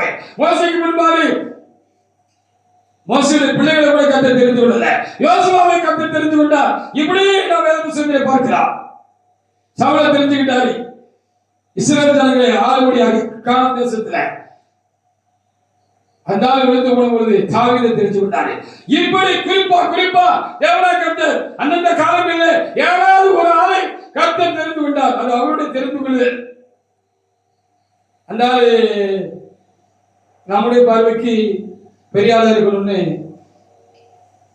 ஆண்டவருக்கு கட்டாயங்கிறாங்க. ஹalleluya. அப்ப முந்தின சீர் உண்டாகணும். திரும்பவும் மோசேயிடத்திலே கர்த்தர் கடலை கொடுத்து திரும்பவும் அந்த முதலாம் கற்பனையிலே எழுதப்பட்ட காரியங்களை அந்த உடன்படிக்கையின் எழுத்துக்களை நீ திரும்பவும் இன்னொரு பலகை தயார் பண்ணி நீ என்ன செய்ய வேண்டும், அதை நீ எழுத வேண்டும் என்று சொல்லி கர்த்தர் சொன்னார். அவர் அப்படியே சீனார் மலைக்கு போன பொழுது அந்த வார்த்தைகளை அதிலே தேவனாய கர்த்தர் என்ன செய்தார்? அதே காரியங்களை எழுதி கொடுத்தார். அதே போல திருச்சபை எழுப்பி கட்டுவதற்கு தேவனாய கர்த்தர் முதல் தேவனாய கர்த்தர் திருச்சபை தலைமை எழுப்பி என்ன காரியங்கள் எல்லாம் திருச்சபையை கட்டுவதற்காக கர்த்தர் எழுதி கொடுத்தாரோ அந்த காரியங்கள் எல்லாம் தேவனாய கர்த்தர் திரும்பவும் அதை ஒருவருடைய உள்ளத்திலே எழுதி அதன்படி செய்ய வேண்டியது காலத்தினுடைய கட்டாயமா இருக்கிறது. என்ன நடந்துச்சுன்னு எல்லாருக்கும் தெரியும். ஆனபடினால் தேவனுடைய பிள்ளைகளே, கர்த்தர் இப்படி செய்ய சித்தமாக இருக்கிறவனுக்காக நாம் தேவனாய கர்த்தருக்கு நாம் நன்றி செலுத்துவோம். மிக 4:8 வாசிக்க திரும்பவும் தேவ ஆளுகை உண்டாக வேண்டாம். ஆளுகை இருந்தான அந்த ஆளுகை திரும்பவும் சபையில உண்டாக வேண்டாம். ஒருவரிலிருந்து இன்னொருவருக்கு அப்படி என்ன செய்யணும்? எல்லாருக்கும் அது பகிர்ந்தளிக்கப்பட வேண்டும். ஹalleluya.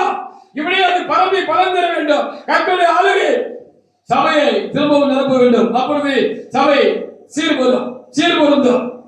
ஹalleluya போல சபை ஆசீர்வதிக்கப்படும். வாசிக்கலாம். மிக 4:8. மந்தேன் துர்கமே, மந்தேன் துர்கமே, சீயோன் குமாரத்தின் அரணே, சீயோன் குமாரத்தின் அரணே, முந்தின ஆளுகை உன்னிடத்தில் வரும், முந்தின ஆளுகை உன்னிடத்தில் வரும். இஸ்ரவேல் குமாரத்தின் வரும். ஆமா, முந்தின ஆளுகை இஸ்ரவேல் குமாரத்தின் வரும் என்று எழுதப்படும். முந்தின ஆளுகை உன்னிடத்தில் வரும். ஹalleluya. இப்ப கர்த்தருடைய ஆளுகை கிடையாது. இப்ப சபை முழங்கையில இருக்கு. வேற எங்கேயும் கர்த்தருடைய ஆளுகை கிடையாது. ஹalleluya. மனுஷ ஆளுகை தான் இருக்கு. மனுஷ ஆளுகை தான் இருக்கிறது எல்லா இடத்திலும். தேவ ஆளுகை இல்லை, தேவன் ஆளுகை இல்லை. மற்ற இடங்களில் திருச்சபை புதிய சபை என்று ஓடி வைத்துக் கொண்டிருக்கிற மற்ற இடங்களில் கர்த்தருடைய ஆளுகை கிடையாது. உறுதியாக சொல்ல முடியும்.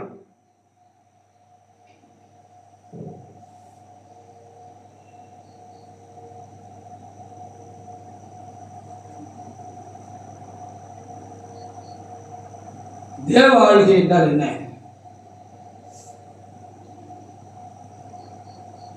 தேவன் ஒரு மனிதனை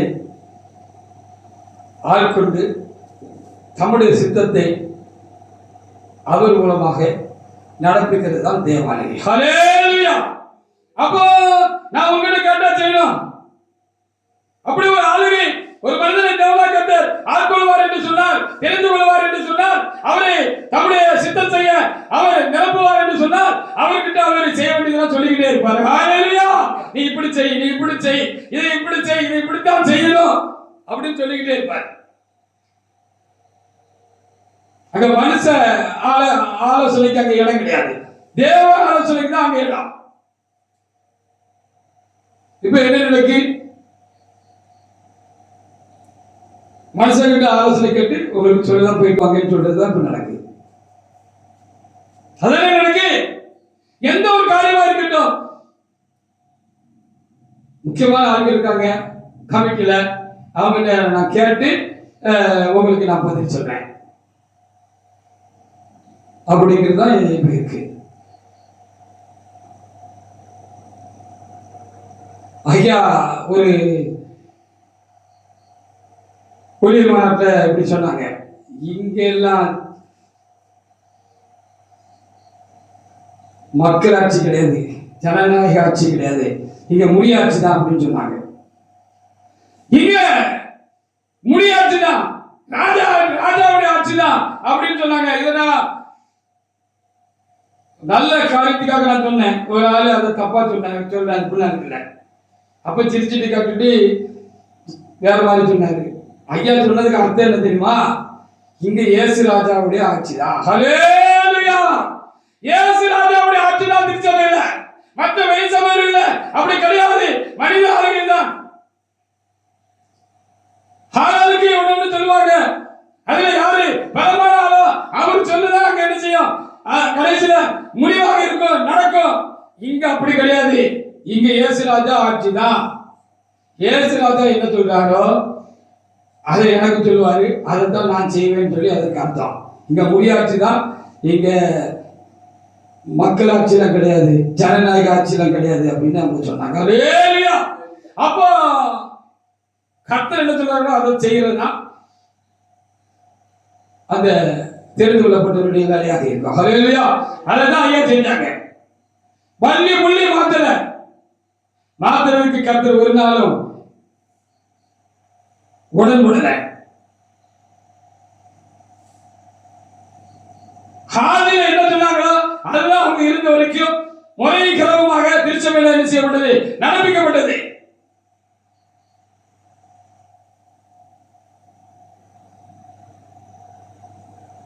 ஆக 2:3 வாசிங்க. அப்ப திரும்பவும் அது உண்டாகணும்னா திரும்பவும் கர்த்தர் உடன்படிக்கை செய்ய வேண்டியதா இருக்கிறது, ஒருவரோடு உடன்படிக்கை செய்ய வேண்டியதா இருக்கிறது. ஹல்லேலூயா. திருச்சபையில ஒருவரோடு தேவனாக உடன்படிக்கை செய்ய வேண்டியதா இருக்கிறது. அது திருச்சபையோடு செய்த உடன்படிக்கையாக இருக்கிறது. அதற்காக ஆண்டவரை நான் சோதரிக்கிறேன். வாசிங்க ஆகாய் 2:3. இந்த ஆலயத்தின் முந்தின மகிமையை கண்டவர்களே, இந்த ஆலயத்தின் முந்தின மகிமையை கண்டவர்களே, உங்களுக்குள்ளே மீந்திருக்கிறவர்கள் யார்? உங்களுக்குள்ளே மீந்திருக்கிறவர்கள் யார்? இப்பொழுது இது உங்களுக்கு எப்படி தோன்றி காண்கிறது? உங்களுக்கு எப்படி காண்கிறது? அதற்கு இது உங்கள் பார்வையில் ஒன்றும் இல்லாத போல் காண்கிறது அல்லவா? ஆமா, இப்போ ஒன்றும் இல்லாத போல காண்கிறது அல்லவா அப்படின்னு சொல்லி அது திரும்ப ஆசீர்வதிக்கப்படும் அப்படின்னு சொல்லப்படுகிறது. அப்படி திருச்சபையுடைய முந்தின காலங்களில் போல இந்த பிந்தின காலங்கள் ஆசீர்வதிக்கப்படும். அதற்காக தேவனாக கர்த்தர் என்ன செய்கிறார்? திருச்சபையோடு உடன்படிக்கை பண்ணிவிடுவார். யார் திருச்சபை? யார் திருச்சபை? இப்படி கேட்ட சங்கடம் வந்து கோபம் வருது எல்லாருக்கும். யார் திருச்சபை? திருச்சபையின் தலைமையா போய் இல்லை, அது திருச்சபை எழுப்பின கர்த்தர் சபையில் இருக்கிறார். ஹல்லேலூயா. தலைமை கொண்டு திருச்சபை கொடுத்த சகல உபதேசங்களும் மசிவார உபதேசங்களும் கட்டளைகளும் பிரமாணங்களும் நடத்திப்புகளும் ஆராதனை முறைமைகளும் எல்லா சபையில இருக்கு. அதான் ஏற்கனவே எழுதுனதுதான் இது. வழங்குதா? 2வது பலகையில எழுதுனதுன்னு சொன்னது அதுதான் ஆண்டு சொல்றது. அத யாரு எல்லா காலத்திலும் இன்னைக்கு வரைக்கும் உண்மையா கை போட்டாங்க, அதன்படி மக்களை நடத்தினாங்க, சபையை நடத்தினாங்க அப்படிங்கிறத பார்க்கலாம். ஹல்லேலூயா. அவங்க கூட தானே ஆண்டு உடன்படிக்கை பண்ணுவாரு, அவங்க கூட தான் உடன்படிக்கை பண்ண முடியும். அவங்களை கூட தான் தன் உடன்படிக்கை அப்படியாக முந்தின ஆளுகையை திரும்ப கொண்டு வர முடியும், முந்தின கர்த்தருடைய ஆளுகையை திரும்ப கொண்டு வர முடியும். கர்த்தர் கொண்டு வருவார். அவர் தெரிந்துகொள்ள கொண்டு வருவோம், திருச்சபையோடும் உடன்படிக்கை பண்ணுகிறவராக தேவனாய் கர்த்தர் என்ன செய்கிறாரு இருக்கிறார் என்று சொல்லி நாம் இங்கே பார்க்கிறோம். திருச்சபை எதுக்கு ஆண்டு எழுப்பினாரு? யோவான் 10:16 வாசி பாருங்க. திருச்சபை எழுப்பின நோக்கம் இப்போ நடக்கல, அது நடக்கணும், நடக்கும். நான் உன்னோடு கூட இருந்து நான் செய்யும் காரியம் பயங்கரமா இருக்கும், என்னுடைய கிரியைகளை உன்னோடு கூட இருக்கிற ஜனங்கள் காண்பார்கள் என்று எழுதப்பட்டிருக்கிறது. இப்ப கர்த்தருடைய கிரியைகளை காண முடியலையே. யோவான் 10:16 வாசிங்க. இந்த தொழுவத்தில் இல்லாத வேறு ஆடுகளும் எனக்குண்டு, இந்த தொழுவத்தில் இல்லாத வேறு ஆடுகள் எனக்குண்டு, அவைகளையும் நான் கொண்டு வர வேண்டும். ஆமா, அவைகளின் சத்தத்துக்கு செவி கொடுக்கும், அவைகளின் சத்தத்துக்கு செவி கொடுக்கும். அப்பொழுது ஒரே மந்தையும் ஒரே மேய்ப்பனுமாகும். ஒரே மந்தையும் என்ன செய்யும்? ஒரே மேய்ப்பனுமாகும். இந்த தொழுவத்தில் இல்லாத ஆடுகள் உண்டு. இந்த தொழுவத்தை எதுக்கு உண்டாக்குனாரு? இந்த சபை எதுக்கு தேவனாய் கர்த்தர் தலைமை எழுப்பினாரு? இந்த கடைசி கால சபை எதுக்கு கர்த்தர் எழுப்பினாரு? அந்த பிரதானமான காரியம் நோக்கம் என்னன்னு சொல்லி இங்க தெளிவாக நமக்கு எழுதி கொடுக்கப்பட்டிருக்கிறது. இந்த தொழுவத்தை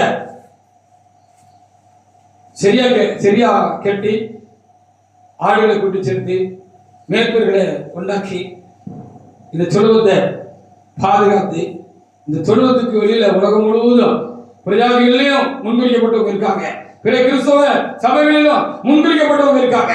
இவங்க எல்லாம் தேவனாய் கர்த்தர் பயிர் காட்டி அழைத்து ஒன்றாக்கி ஒரே மந்தையாக்கி வருகைக்காக ஜனங்களை பூர்ணப்படுத்தும்படியாக, பரிசுத்தப்படுத்தும்படியாக, கர்த்தரின் நீதி கைகொள்ளும்படியாக தேவனாய் கர்த்தர் அவர்களை ஆசீர்வதிக்கும்படியாக தேவனாய் கர்த்தர் சபையை செஞ்சார், எழுப்பினார். அந்த காரியமாக இப்பொழுது சபை இல்லை, அதை திரும்ப உண்டாக்குவதற்காக தேவனாய் கர்த்தர் இப்படி ஒரு அருமையான வாக்குத்தத்தத்தை திருச்சபைக்கு தந்திருக்கிறார். இல்லை, கர்த்தருடைய சேனைக்கு தந்திருக்கிறார், கர்த்தருடைய சேனையா இருக்கிற சபைக்கு தந்திருக்கிறார், எனக்கு தந்திருக்கிறார். ஹல்லேலூயா. அப்படிதானே சொல்ல முடியும். யோவான் 11:51-52 வாசி பாருங்க.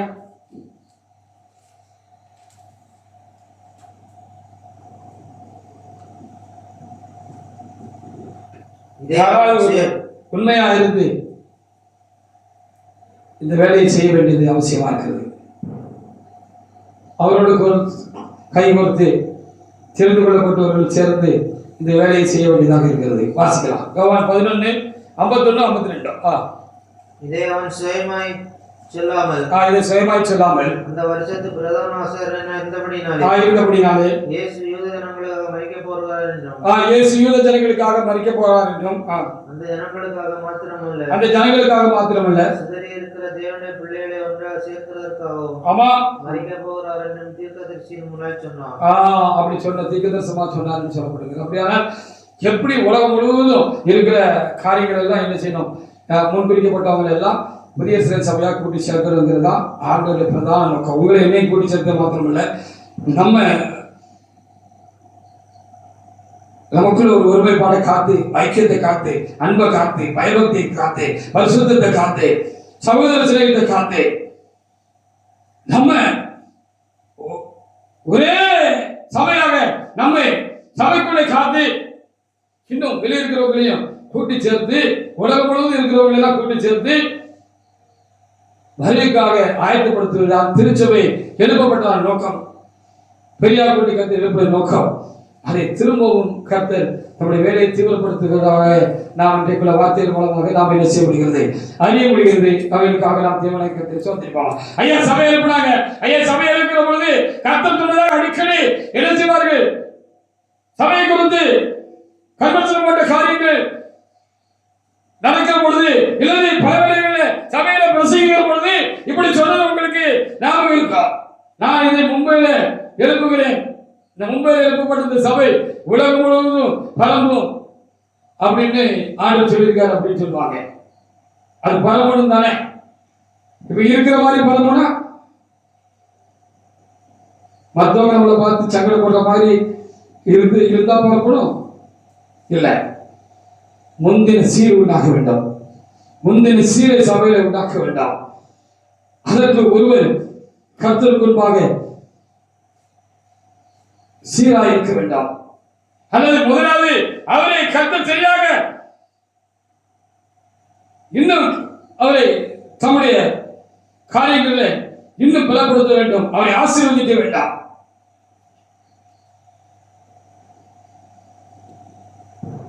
நம்முடைய சித்தத்தை தொடர்ந்து திருச்சபைக்குள்ளே நடந்துக்க வேண்டாம். வாசிப்பார்கள் லூக்கா 24, 47, 48 வசனங்களை ஒரு தேவனோட எடுத்து வாசிப்பாங்க. வாசிக்க மும்பையில் எழுப்புகிறது இது உலகெங்கும் பரம்பும்னு ஐயா சொன்னாங்க.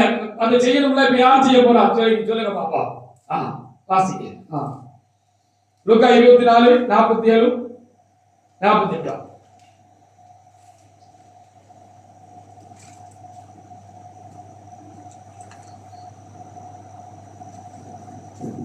அன்றியும் ஆமா மனம் திரும்புதலும் பாவ மன்னிப்பும் ஆமா எருசலேம் தொடங்கி சகல தேசத்தாருக்கு அவருடைய நாமத்தினாலே பிரசங்கிக்கப்பட வேண்டியது. அந்த மேலான சத்தியம், இந்த ஒரே சத்தியம் என்ன செய்யணும்? உலகம் முழுவதும் பிரசங்கிக்கப்படலாம் அப்படின்னு சொல்லப்படுகிறது.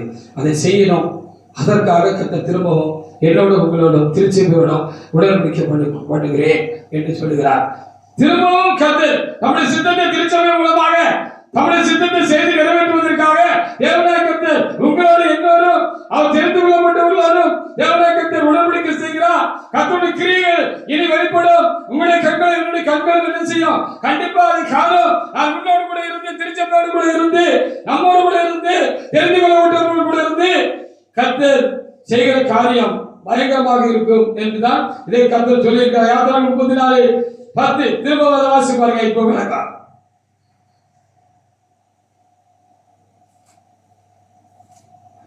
12 வருஷமும் இடவேளை மாதிரி இருக்கு.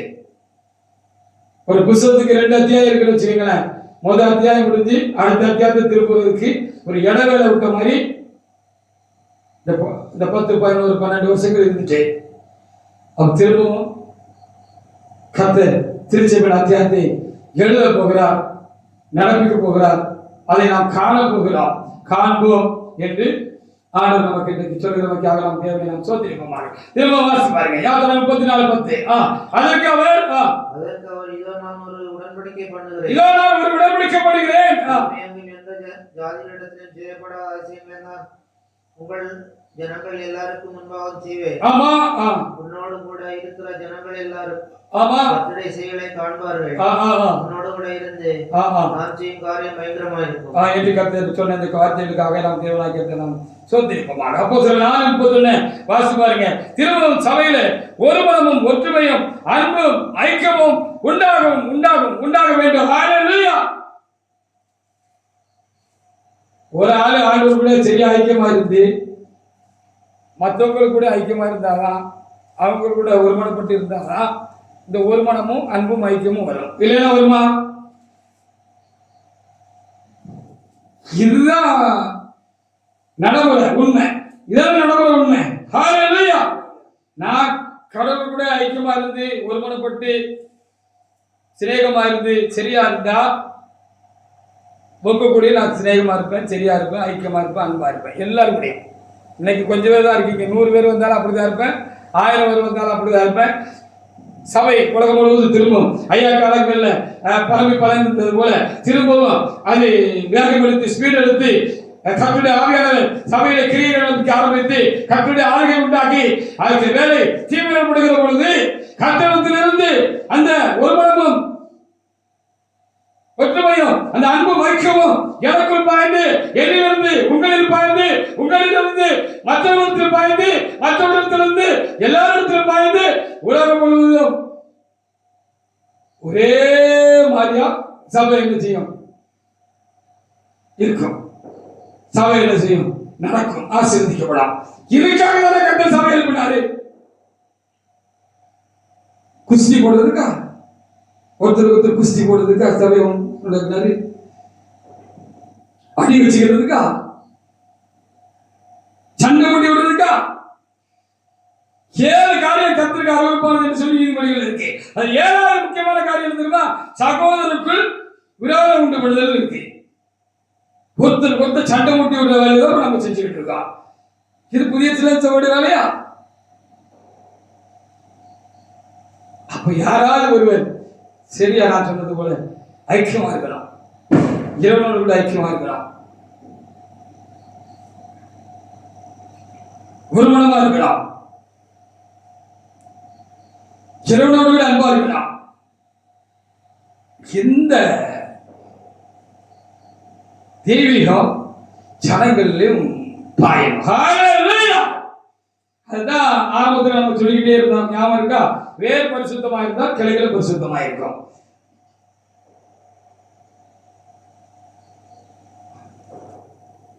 பிசைந்த மாவு பரிசுத்தமா இருந்தா எல்லாம் பரிசுத்தமா இருக்கும் அப்படின்னு சொல்லியிருக்கிறார். அப்ப அந்த நிலைமை திரும்பவும் சபையில உண்டாக வேண்டும். அதுக்காக கர்த்தர் தம்முடைய சித்தத்தை நிறைவேற்றும்படி ஒருவரை தெரிந்து கொண்டு தேவனாய் கர்த்தர் ஆசீர்வதிக்காவிட்டால் அந்த ஆதி நிலை திரும்ப உண்டாகாது. ஹல்லேலூயா! சபை தேவனால் எழுப்பப்பட்ட பொழுது திருச்சபை தலைமையாக எழுப்பி கர்த்தர் தம்முடைய சித்தத்தை செய்த அந்த காரியம் திரும்ப வராது. ஹல்லேலூயா! ஆண்டவர் கூட நீங்க ஐக்கியமா இல்ல அப்படின்னா நீங்க எப்படி இருக்கிறவங்க கூட ஐக்கியமா இருப்பீங்க?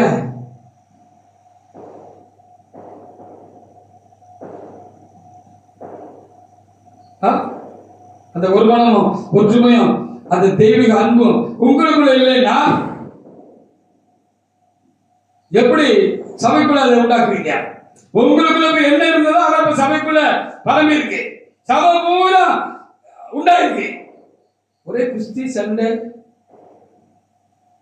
ஒரே பிரான்ச்சில் போறோம் ஆனா ஒருத்தருக்கு ஒருத்தர் பேச மாட்டோம், கால் கழுவ மாட்டோம். இதான் திருச்சபை, புதிய சிறச்சபை. இதான் ஆதியில் இருந்த எழுப்பப்பட்ட காலங்களில் இருந்த காரியம். நல்ல யோசனை பாருங்க. ஹல்லேலூயா! ஒருத்தர் ஒருத்தர் தோல்ல கை போட்டுக்கிட்டு எவ்வளவு ஐக்கியமா அன்பா இருந்தோம், ஒரே தட்டுல சாப்பிட்டோம். எந்த வேற்றுமையும் வேறுபாடும் அன்னைக்கு நமக்குள்ள இல்ல. ஒருவருக்கு ஒண்ணுனா துடிச்சு போவோம். என்ன காரியம்னாலும் எல்லாரும் முன்னுக்கு வந்து நிற்போம். சாத்தா கண்டு பயப்பட்டா, நம்ம கண்டு பயப்பட்டா, சபையை கண்டு பயப்பட்டானா இல்லையா?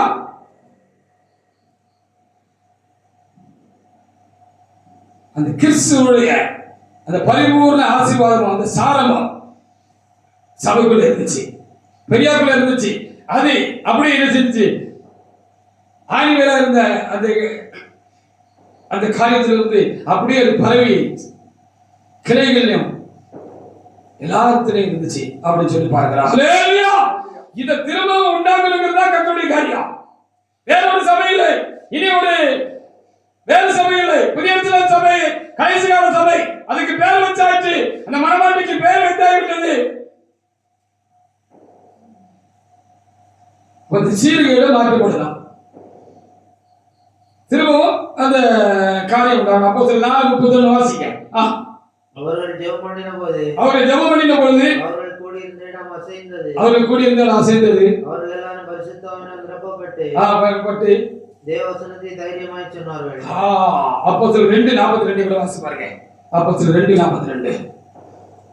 எப்படி ஒரு ஐக்கியம் சபையில இருந்துச்சு தானே, இது இப்போ இல்ல தானே? எத்தனை கசப்பு, எத்தனை வைராக்கியம், எத்தனை குரோதம், எத்தனை விரோதம், எத்தனை வகையான மோசமான காரியங்கள் எல்லாம் மண்டி கிடக்கு. இப்ப நமக்குள்ள நம்ம தானே சபை, நமக்குள்ள மண்டி கிடக்கு இருக்கு தானே. ஒரு வெளிப்பட தன்மை இல்லை.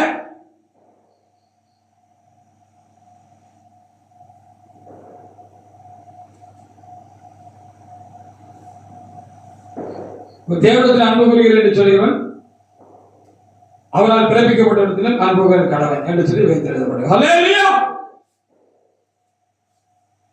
வாசிங்க அப்போஸ்தலர் 2:42. அவர்கள் அப்போஸ்தலருடைய உபதேசத்திலும் அவர்கள் அப்போஸ்தலருடைய உபதேசத்திலும் அந்யோன்யத்திலும் அந்நியத்திலும் அப்பமிக்குதலிலும் ஜெபமணிதலிலும் உறுதியாய் தரித்திருந்தார்கள். ஹalleluya. ஆரம்பத்தில் அப்படிதான் இருந்துச்சு. இந்த அந்நியம், இந்த ஐக்கியம், இந்த அன்பு, ஒருமனம், ஒற்றுமை மொத்தமா தொலைச்சு எடுத்தாச்சு. அப்ப இது புதிய எருசலேம் சபை இல்ல. அப்படி ஒரு இடத்துல ஆராதனை நடக்கும், ஒரு கூடுகை உண்டாகிறது, புதிய எருசலேம் சபைன்னு பேர் வச்சுக்கிட்டு ஒரு கூடுகை உண்டாகுது. அங்க பல விதமான வேற்றுமைகளும் விகல்பங்களும் பல காரியங்கள் அங்க உள்ள இருக்கு. அப்படின்னா அது புதிய எருசலேம் சபை இல்லை. ஹalleluya. இது புதிய எருசலேம் சபை. தேவனுடைய பிள்ளைகளே, நீங்களும் ஆதியிலே இருந்து இருக்கிறீர்கள், ஆதி கர்த்தாக்களாக இருக்கிறீர்கள், ஆதி விசுவாசிகளாக இருக்கிறீர்கள். இப்பொழுது நீங்கள் இங்கே வந்திருக்கிறீர்கள். என்னோட விட இந்த புதிய எருசலேம் சபையாக கர்த்தருக்கு ஆராதனை செய்யும்படியாக நீங்கள் தேவசனத்தில் நீங்கள் கடந்து வந்திருக்கிறீர்கள். ஒரு நெருக்கம் உங்களை அறியாம உண்டாயிருக்கிறத நீங்க உங்களுக்குள்ள உணர்றீங்க தானே?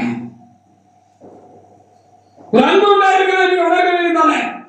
உங்களை அறியாம ஒரு ஐக்கியம் நமக்குள்ள உண்டாயிருக்கிறத நீங்க காண்கிறீங்க தானே? நம்ம ஒண்ணா இருக்கோம் தானே? ஒரே ஒருத்தர் சொல்றாங்க நம்ம ஒண்ணா இருக்கோம் தானே? ஒண்ணா இருக்கோம். இருக்கிறவங்க எல்லாரும் ஒண்ணா தானே இருக்கோம். இதுக்குதான் சபையில் முன்னாடி பெரியா கொண்டு கவர்த்தி போட்டுட்டான். அப்ப இதை திரும்பவும் செய்ய முடியாக ஆதி நிலையிலே திரும்பவும் திருச்சபையை புதுப்பித்து எழுப்பி கட்டும்படியாக ஆதி சீர் மீண்டும் சபையில உண்டாகும்படியாக தேவனாய் கர்த்தர் என்ன செய்திருக்கிறார்? திரும்பவும் என்னோடு உங்களோடு கூட உடன்படிக்கை பண்ணி இருக்கிறார். இன்னும் அநேகர் இந்த உடன்படிக்கைக்குள்ளாக வருவார்கள். அவர்கள் தான் புதிய சில சபையா இருப்பார்கள். எல்லாரும் இல்ல. இந்த உடன்படிக்கைக்குள்ளாக தேவனாய் கர்த்தர் இன்னும் அநேகரை கொண்டு வருவார். திருச்சபைக்குள் இருந்து கொண்டு வருவார், திருச்சபைக்கு வெளியில் இருந்து கொண்டு வருவார், உலகம் முழுவதும் இருந்து தேவனாய் கர்த்தர் கொண்டு வருவார். இது புதிய சில சபையா இருக்கிறது இருக்கும். அதனாலதான் கடந்த காலங்கள்ல நீங்க மற்றவங்க இருந்தவங்க கேட்டிருப்பாங்க, ஐயா சொல்ல வரணும், நான் புதிய சில சபை அப்படின்னு சொல்லுவேன். ஹalleluya. அது எப்படி சொல்றாரு? நம்ம புதிய சில சபை இல்லையா? புதிய எருசலேம்ல கற்றுக்கொண்டபடி நீ நடந்தா புதிய எருசலேம்காரன். நீ புதிய எருசலேம், நீ கற்றுக்கொண்டதுக்கு மாறா நடந்தீங்கன்னா நீ புதிய எருசலேமா? நான் சொல்கிறேன் என்றால் நான் கற்றுக்கொண்டபடி நடக்கிறேன், எனக்கு கற்றுக் கொடுத்தபடி நடக்கிறேன், கற்றுக் கொடுத்தபடி இப்ப நடக்கிறேன். கற்றுக் கொடுத்தபடி நடக்கல, என்னால தைரியமா சொல்ல முடியாது. திரும்பவும் திருச்சபையை எழுப்பும்படியாக தொடர்ந்து கட்டும்படியாக ஐயா குட்டி போன இடத்துல இருந்து திரும்பவும் புதிய சில சபையை எழுப்பி கட்டும்படியாக தேவனாய் கர்த்தர் என்ன செய்கிறார்? நம்மோட உடன்படிக்கப்படுகிறேன் என்று இந்த ஆண்டிலே சொல்லியிருக்கிறார். ஹalleluya. அவர் செய்த காரியங்கள் பயங்கரமாக இருக்கும் என்று சொல்லப்பட்டிருக்கிறது. என்னோட கூட இருந்து தேவனாய் கர்த்தர் பெரிய காரியங்களை, பயங்கரமான காரியங்களை செய்வார். உங்களோடு கூட இருந்து யார் உண்மையா இருக்கிறீங்களோ அவங்களோட கூட இருந்து கர்த்தர் தம்முடைய காரியங்களை செய்வார். அதை எல்லாரும் பார்ப்பாங்க, எல்லாரும் பார்ப்பாங்க. அப்படின்னா ஆண்டவர் என்ன செஞ்சிருக்கிறாரு? இந்த வருஷத்துல வாக்கு கொடுத்திருக்கிறார். ஒரு பெரிய காரியத்தை சபையாரை நாம் இழந்து நிற்கிறோம், கோட்டை விட்டுட்டோம். அப்படிங்கிறதா உண்மை. வெளிப்படுத்தல் 2:4 வாசி பாருங்க. வெளிப்படுத்தல் 2:4. யார் புதிய எருசலேம், யார் புதிய எருசலேமாக ஆராதனை செய்கிறார்கள்?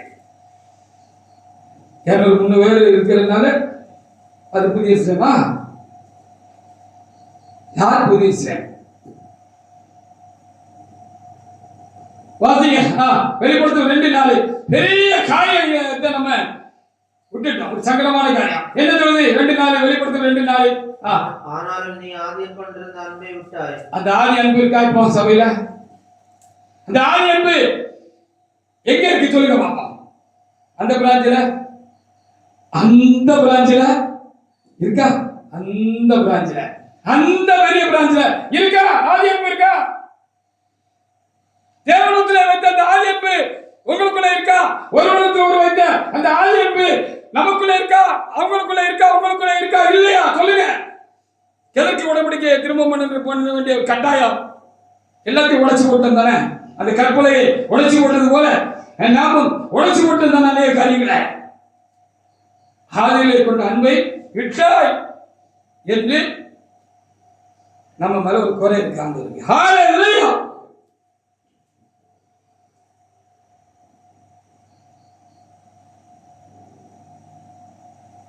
அந்த அன்பு திரும்ப வரணும்ல.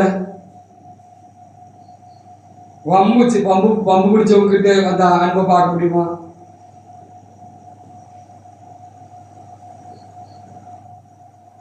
கசப்பு, வைராக்கியம், குரோதம், விரோதமும் வைத்துக் கொண்டு அதை எப்படி தேர்ந்தது?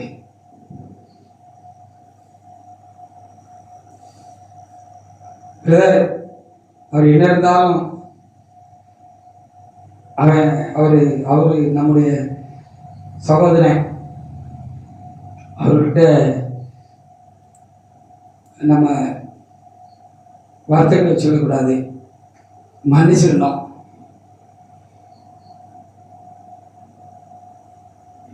ஐக்கியமா இருக்கணும், அன்பா இருக்கணும், சாட்சியா இருக்கணும்.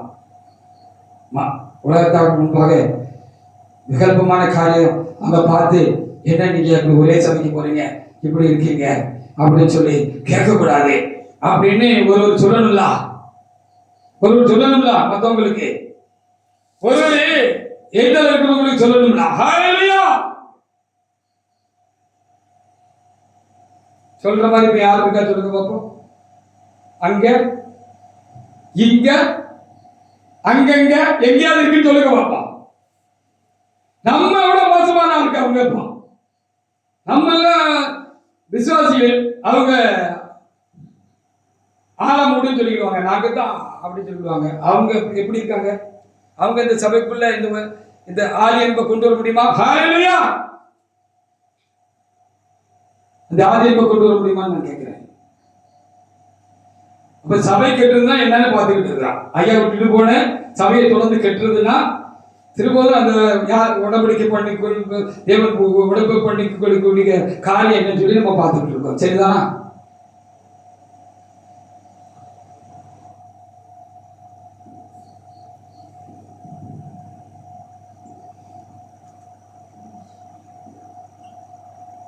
ஒருவரை இயேசு உருவாக்கி அவரோடு கூட உடன்படிக்கை பண்ணி அவரை கொண்டு மற்றவர்களை உருவாக்குகிறது தான் சபை கட்டுகிறது. ஹalleluya. வைகிட்டீங்களா? ஒருவரை இறைவன் உருவாக்கலாம், அவருடைய சாயல்ல உருவாக்கலாம், அவருக்குள்ள இருக்கிற நல்ல காரியங்கள்லாம் அவருக்குள்ள உருவாக்கலாம். அவரை உருவாக்கி அவரை கொண்டு மற்றவங்களை உருவாக்குறதா திருச்சபை கட்டுகிற காரியம், புதிய சிலைமை கட்டுகிற காரியம். ஹalleluya. இதற்கு யார் தகுதி உள்ளவர்கள்? யார் தகுதியை காத்து கொண்டார்கள்?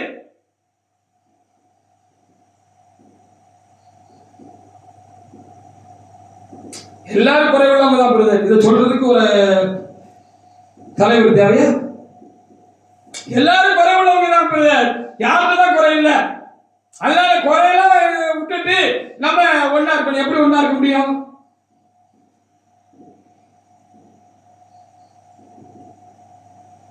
எப்படி ஒன்னா இருக்க முடியும்? எப்படி ஒண்ணுபடுத்த முடியும் சொல்லுங்க பாப்பா. ஒண்ணுபடுத்த முடியுமா உங்களால?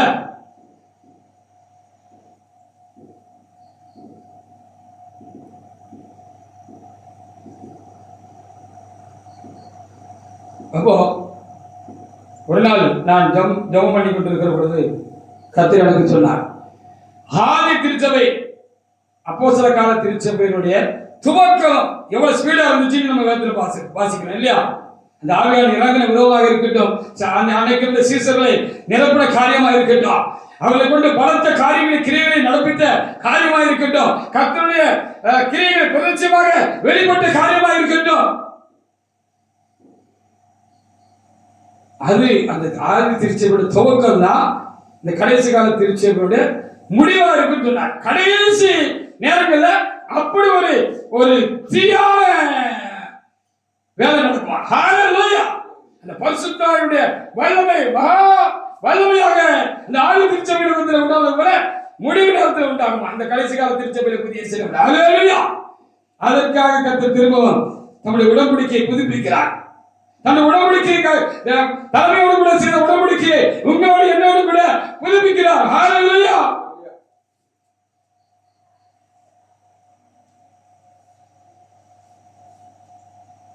புதுப்பிக்கிறோம்.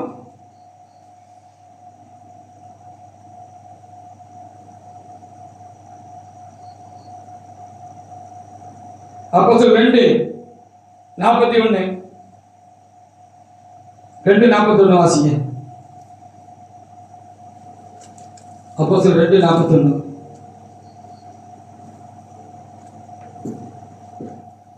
அவனுடைய வார்த்தைகளை சந்தோஷமாய் ஏற்றுக்கொண்டவர்கள் ஆமா ஞானஸ்நானம் பெற்றார்கள். ஆமா அன்றைய தினம் ஏறக்குறைய 3000 பேர் சேர்த்துக் கொள்ளப்பட்டார்கள். 4 வாசிங்க.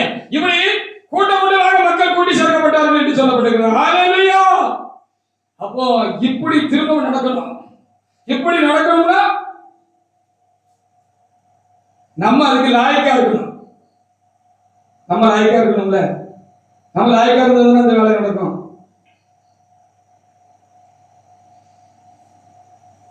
பாத்தீங்க 4 வசனத்தை கேட்டவர்கள் அநேகர் விசுவாசித்தார்கள். அவர்கள் தொகை ஏறக்குறைய 5000 இருந்தது. அப்போஸ்தலர் 3:6 முதல் 8 வரைக்கும் பாருங்க. அப்ப பலத்த காரியங்கள் செய்யணும். இனி நடக்கணும். ஹalleluya. பலத்த காரியங்கள் செய்யணும் நடக்கணும். இதுவரைக்கும் நடக்காத பெரிய காரியங்கள் பலத்த செய்யணும் நடக்கணும். அதான் உன்னோடு கூட நாம் செய்யும் காரியம் பயங்கரமாக இருக்கும் என்று சொல்லப்பட்டிருக்கிறது. ஹalleluya.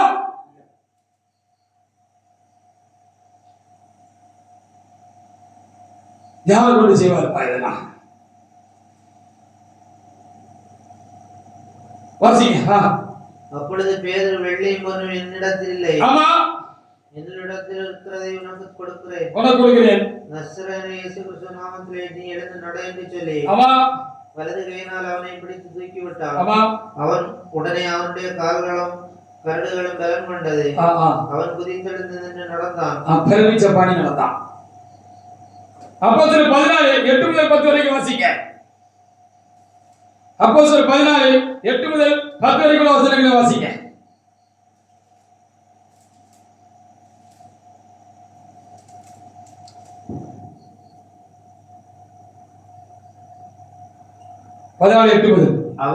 அப்பொழுது அவர்கள் ஆமா மீசியா பக்கமாய் போய் துரோவுக்கு வந்தார்கள்.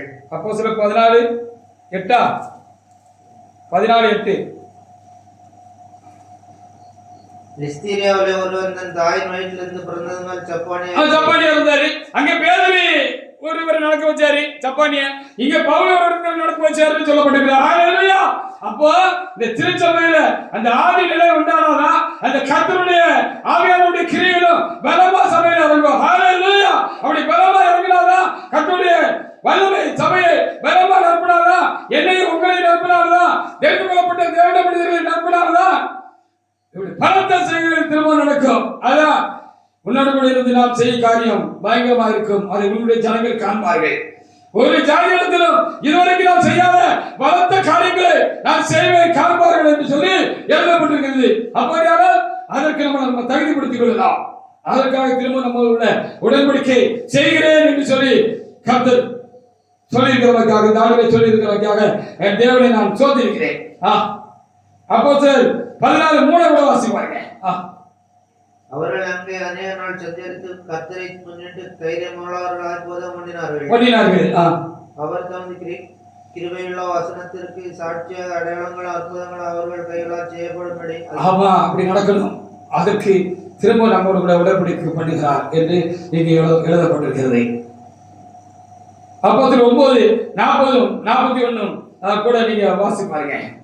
அப்போஸ்தலர் 9:40-41 பேதுரு எல்லாரையும் வெளியே போக செய்து ஆமா முழங்கால் படியிட்டு ஜெபம் பண்ணி பிரேதத்தின் முன்பாகமாய் திரும்பி தபீத்தாளை எழுந்து ஆமா என்றான். ஆமா அப்பொழுது அவள் தன் கண்களை திறந்து பேதுருவை பார்த்து உட்கார்ந்தாள். ஆமா அப்போ தபீத்தாள்ங்கிற சிசியை உயிரோடு கூட இருப்பாங்கன்னு சொல்லப்பட்டிருக்கிறது. இதான் நான் உன்னோடு கூட இருந்து செய்ய காரியம் பயங்கரமாக இருக்கும் என்று சொல்லப்பட்டிருக்கிறது. ஹalleluya. அப்போஸ்தலர் 16 24 முதல் சில வசனங்களை வாசிக்கலாம். அப்போஸ்தலர் 16 24 முதல் சில வசனங்களை வாசிக்கலாம். அன்னைக்கு என்ன செஞ்சாரு? கட்டுகள்லாம் கலந்து போயிட்டு என்று எழுதப்பட்டிருக்கிறது. திருச்சபையில அப்போஸ்தலர்கள் கட்டப்பட்டிருந்த பொழுது, சிறைச்சாலையில் கட்டப்பட்டிருந்த பொழுது, அவருடைய கட்டுகள் மாத்திரமல்ல, சிறைச்சாலையில் எல்லாருடைய கட்டுகளும் கலந்து போயிட்டு எழுதப்பட்டிருக்கிறது. அங்கே கட்டுரை வல்லமை வெளிப்பட்டது என்று சொல்லி நம்ம பார்க்கிறோம். ஹalleluya! இதான் பயங்கரமான காரியம். இதெல்லாம் இது வரைக்கும் நடக்கல. இந்த அளவுக்கு தீவிரமா திருச்சபையில் நடக்கல. இனி நடக்கும். அதற்காக தேவநாயகத்தை என்னோடு உங்களோடு கூட தேவநாயகத்தை உடன்படிக்கை பண்ணுகிறேன் என்று சொல்லுகிறார். திரும்பவும் கர்த்தர் திருச்சபையோடு உடன்படிக்கை பண்ணுகிறேன் என்று சொல்லுகிறார். என்னோடு பண்ணுகிறேன் என்று சொல்லுகிறார். ஹalleluya! உங்களோடு பண்ணுகிறேன் என்று கர்த்தர் சொல்லுகிறார். வாசிக்கலாம். அவன் இப்படிப்பட்ட கட்டளை பெற்று அவர்களை உட்கார்களை அழைத்து அவர்கள் கால்களை தொழுமரத்திலே மாட்டி வைத்தார். ஆமா. நடுராத்திரியே பவுலும் சீலாவும் ஜெபம் பண்ணி ஆமா தேவனை துதித்து பாடினார்கள். காலில் வைக்கப்பட்டவர்கள் அதை கேட்டுக் கொண்டிருந்தார்கள். சடுதியிலே சிறைச்சாலையின் அஸ்திவாரங்கள் அசையும்படியாக பூமி மிகவும் அதிர்ந்தது. உடனே கதவுகள் எல்லாம் திறவுண்டது. எல்லாருடைய கட்டுகளும் கலந்து போயிற்று. இப்படி எல்லாம் முடிவு காலத்தில் நடக்கும். முடிவு கால சபையில நடக்கும். நம்முடைய சபையில நடக்கும். திருச்சபையில நடக்கும். ஆண்டவர் வருகைக்கு முன்னால இதெல்லாம் நடக்கணும். ஹalleluya! இதற்காக தான் கர்த்தர் திருச்சபையை தெரிந்து கொண்டிருக்கிறார். நான் உன்னோடு கூட இருந்து செய்ய காரியம் பயங்கரமாக இருக்கும் என்ற வார்த்தை நிறைவேற வேண்டிய காலமாக அது இருக்கிறது. அப்போஸ்தலர் 5:12 வாசிக்கலாம். அப்போஸ்தலர் 5:12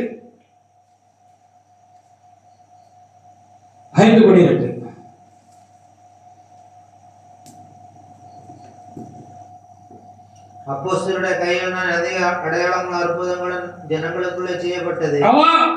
எல்லாரும் ஒருமனப்பட்டு சாலமோனுடைய மண்டபத்தில் இருந்தார்கள். அப்ப திரும்பவும் சபைக்கு அப்போஸ்தலர்கள் இருந்தாங்க.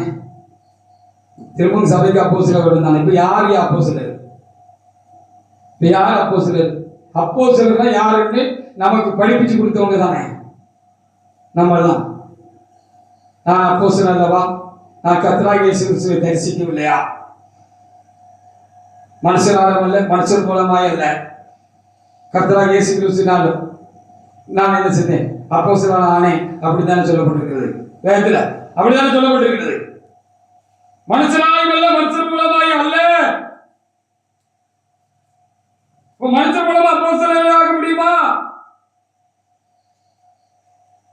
மனுஷரமால, மனுஷர் மூலமாயும் அல்ல, இயேசு கிறிஸ்துவினாலும் அவரை மறுத்தவன் இருக்கிற பிதாவாகிய தேவனாலும் நான் அப்போஸ்தலனானேன் என்று பவுல் சொல்லுகிறார். ஹalleluya!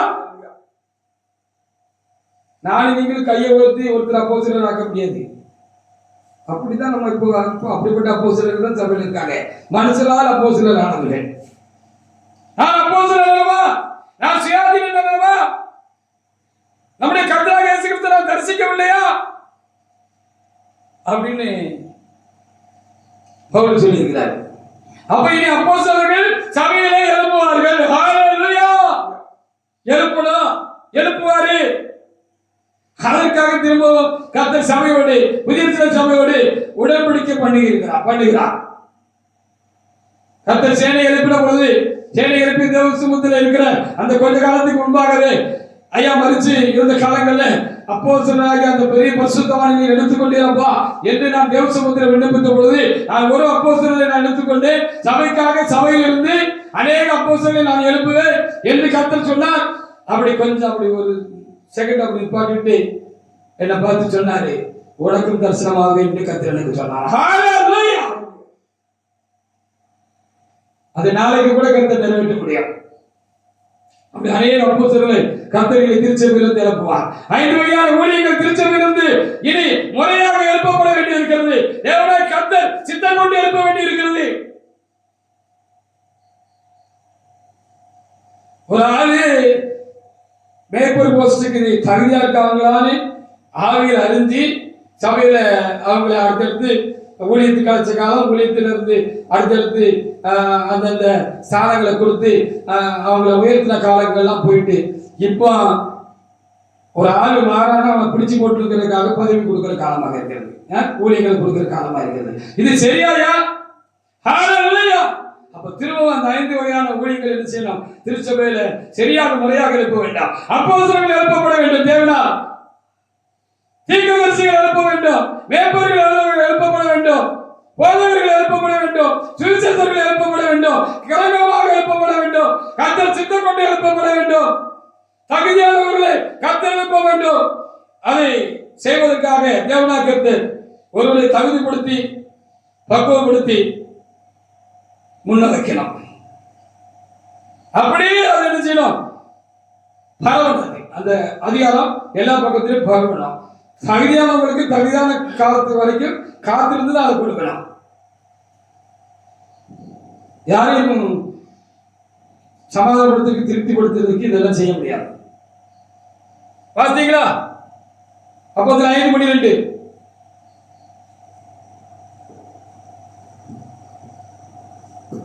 அப்போஸ்தலருடைய கையினாலே ஆமா அநேக அடையாளங்களும் அற்புதங்களும் ஜனங்களுக்குள்ளே செய்யப்பட்டது. ஆமா எல்லாரும் ஒருமனப்பட்டு சாலமோனுடைய மண்டலத்தில் இருந்தார்கள். 16 வரைக்கும் வாசிக்கலாம் அதே அதிகாரத்துல.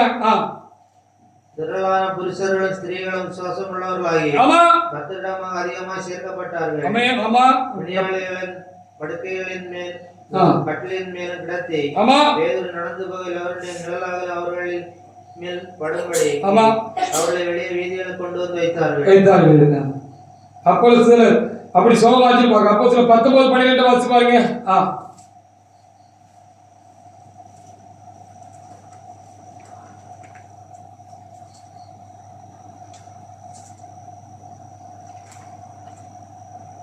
அப்போஸ்தலர் 19:12 அவனுடைய சரீரத்திலிருந்து உருமல்களையும் கச்சைகளையும் கொண்டு வந்து ஆமா வியாதிஸ்காரர் மேல் போட வியாதிகள் அவர்களை விட்டு நீங்கி போயிடுச்சு. அவர்களை விட்டு பொல்லாத ஆவிகள் போச்சு சொல்லு.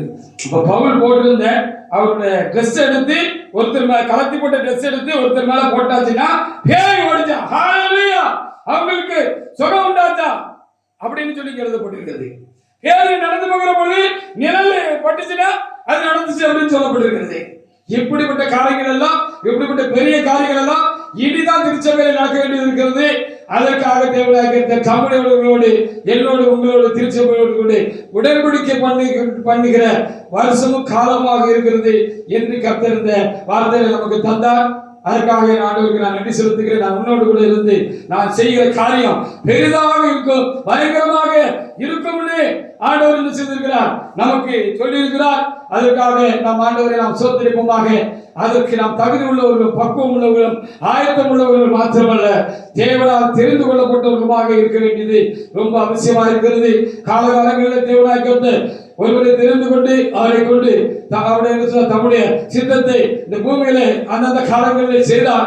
அப்படியே இந்த கடைசி காலங்களில் கர்த்தர் சித்தம் கொண்டு தலைமை எழுப்பி கர்த்தர் திருச்சபையை அவரை கொண்டு எழுப்பி தம்முடைய சித்தத்தை 46 ஆண்டுகளாக செய்தார். இந்த 12 ஆண்டுகளாக கர்த்தருடைய கிரியைகளை நாம் காணக்கூடாதபடிக்கு எல்லாம் அடைபட்டு இருந்தது. திரும்பவும் ஏற்கனவே இந்த கடைசி பரிசுத்த நாளிலே தேவனாய் கர்த்தர் சொன்னது போல உனக்கு கொஞ்சம் பலன் இருந்தோம், நீ ஒரு கிரிகளை வந்திருக்கிற உனக்கு கொஞ்சம் பலன் இருந்தோம், என் நாமத்தை நீ மறுதலியாமல் என்னுடைய வசனத்தை கைப்பற்றபடினால திறந்த வாசலை உனக்கு முன்பாக நான் வைக்கிறேன், ஒருவன் போட்ட மாட்டான் என்று சொல்வது போல கர்த்தருடைய வேலை தீவிரமாக நடப்பிக்க போகிற ஆண்டு வருஷமும் காலமாக இருக்கிறது. அதற்காக என்னையும் இன்னும் கர்த்தர் அதற்கு இன்னும் தகுதிப்படுத்தி ஆசீர்வதிப்பாராக. என்னோடு கூட சேர்ந்து உங்களையும் கர்த்தர் ஆசீர்வதிப்பாராக. நம்மோடு கூட சேர்ந்து இந்த ஆசீர்வாதத்துக்கு நியமிக்கப்பட்டவர்கள் இன்னும் திருச்சபைக்குள்ள இருப்பார்கள், அவர்களையும் கொண்டு வருவாராக.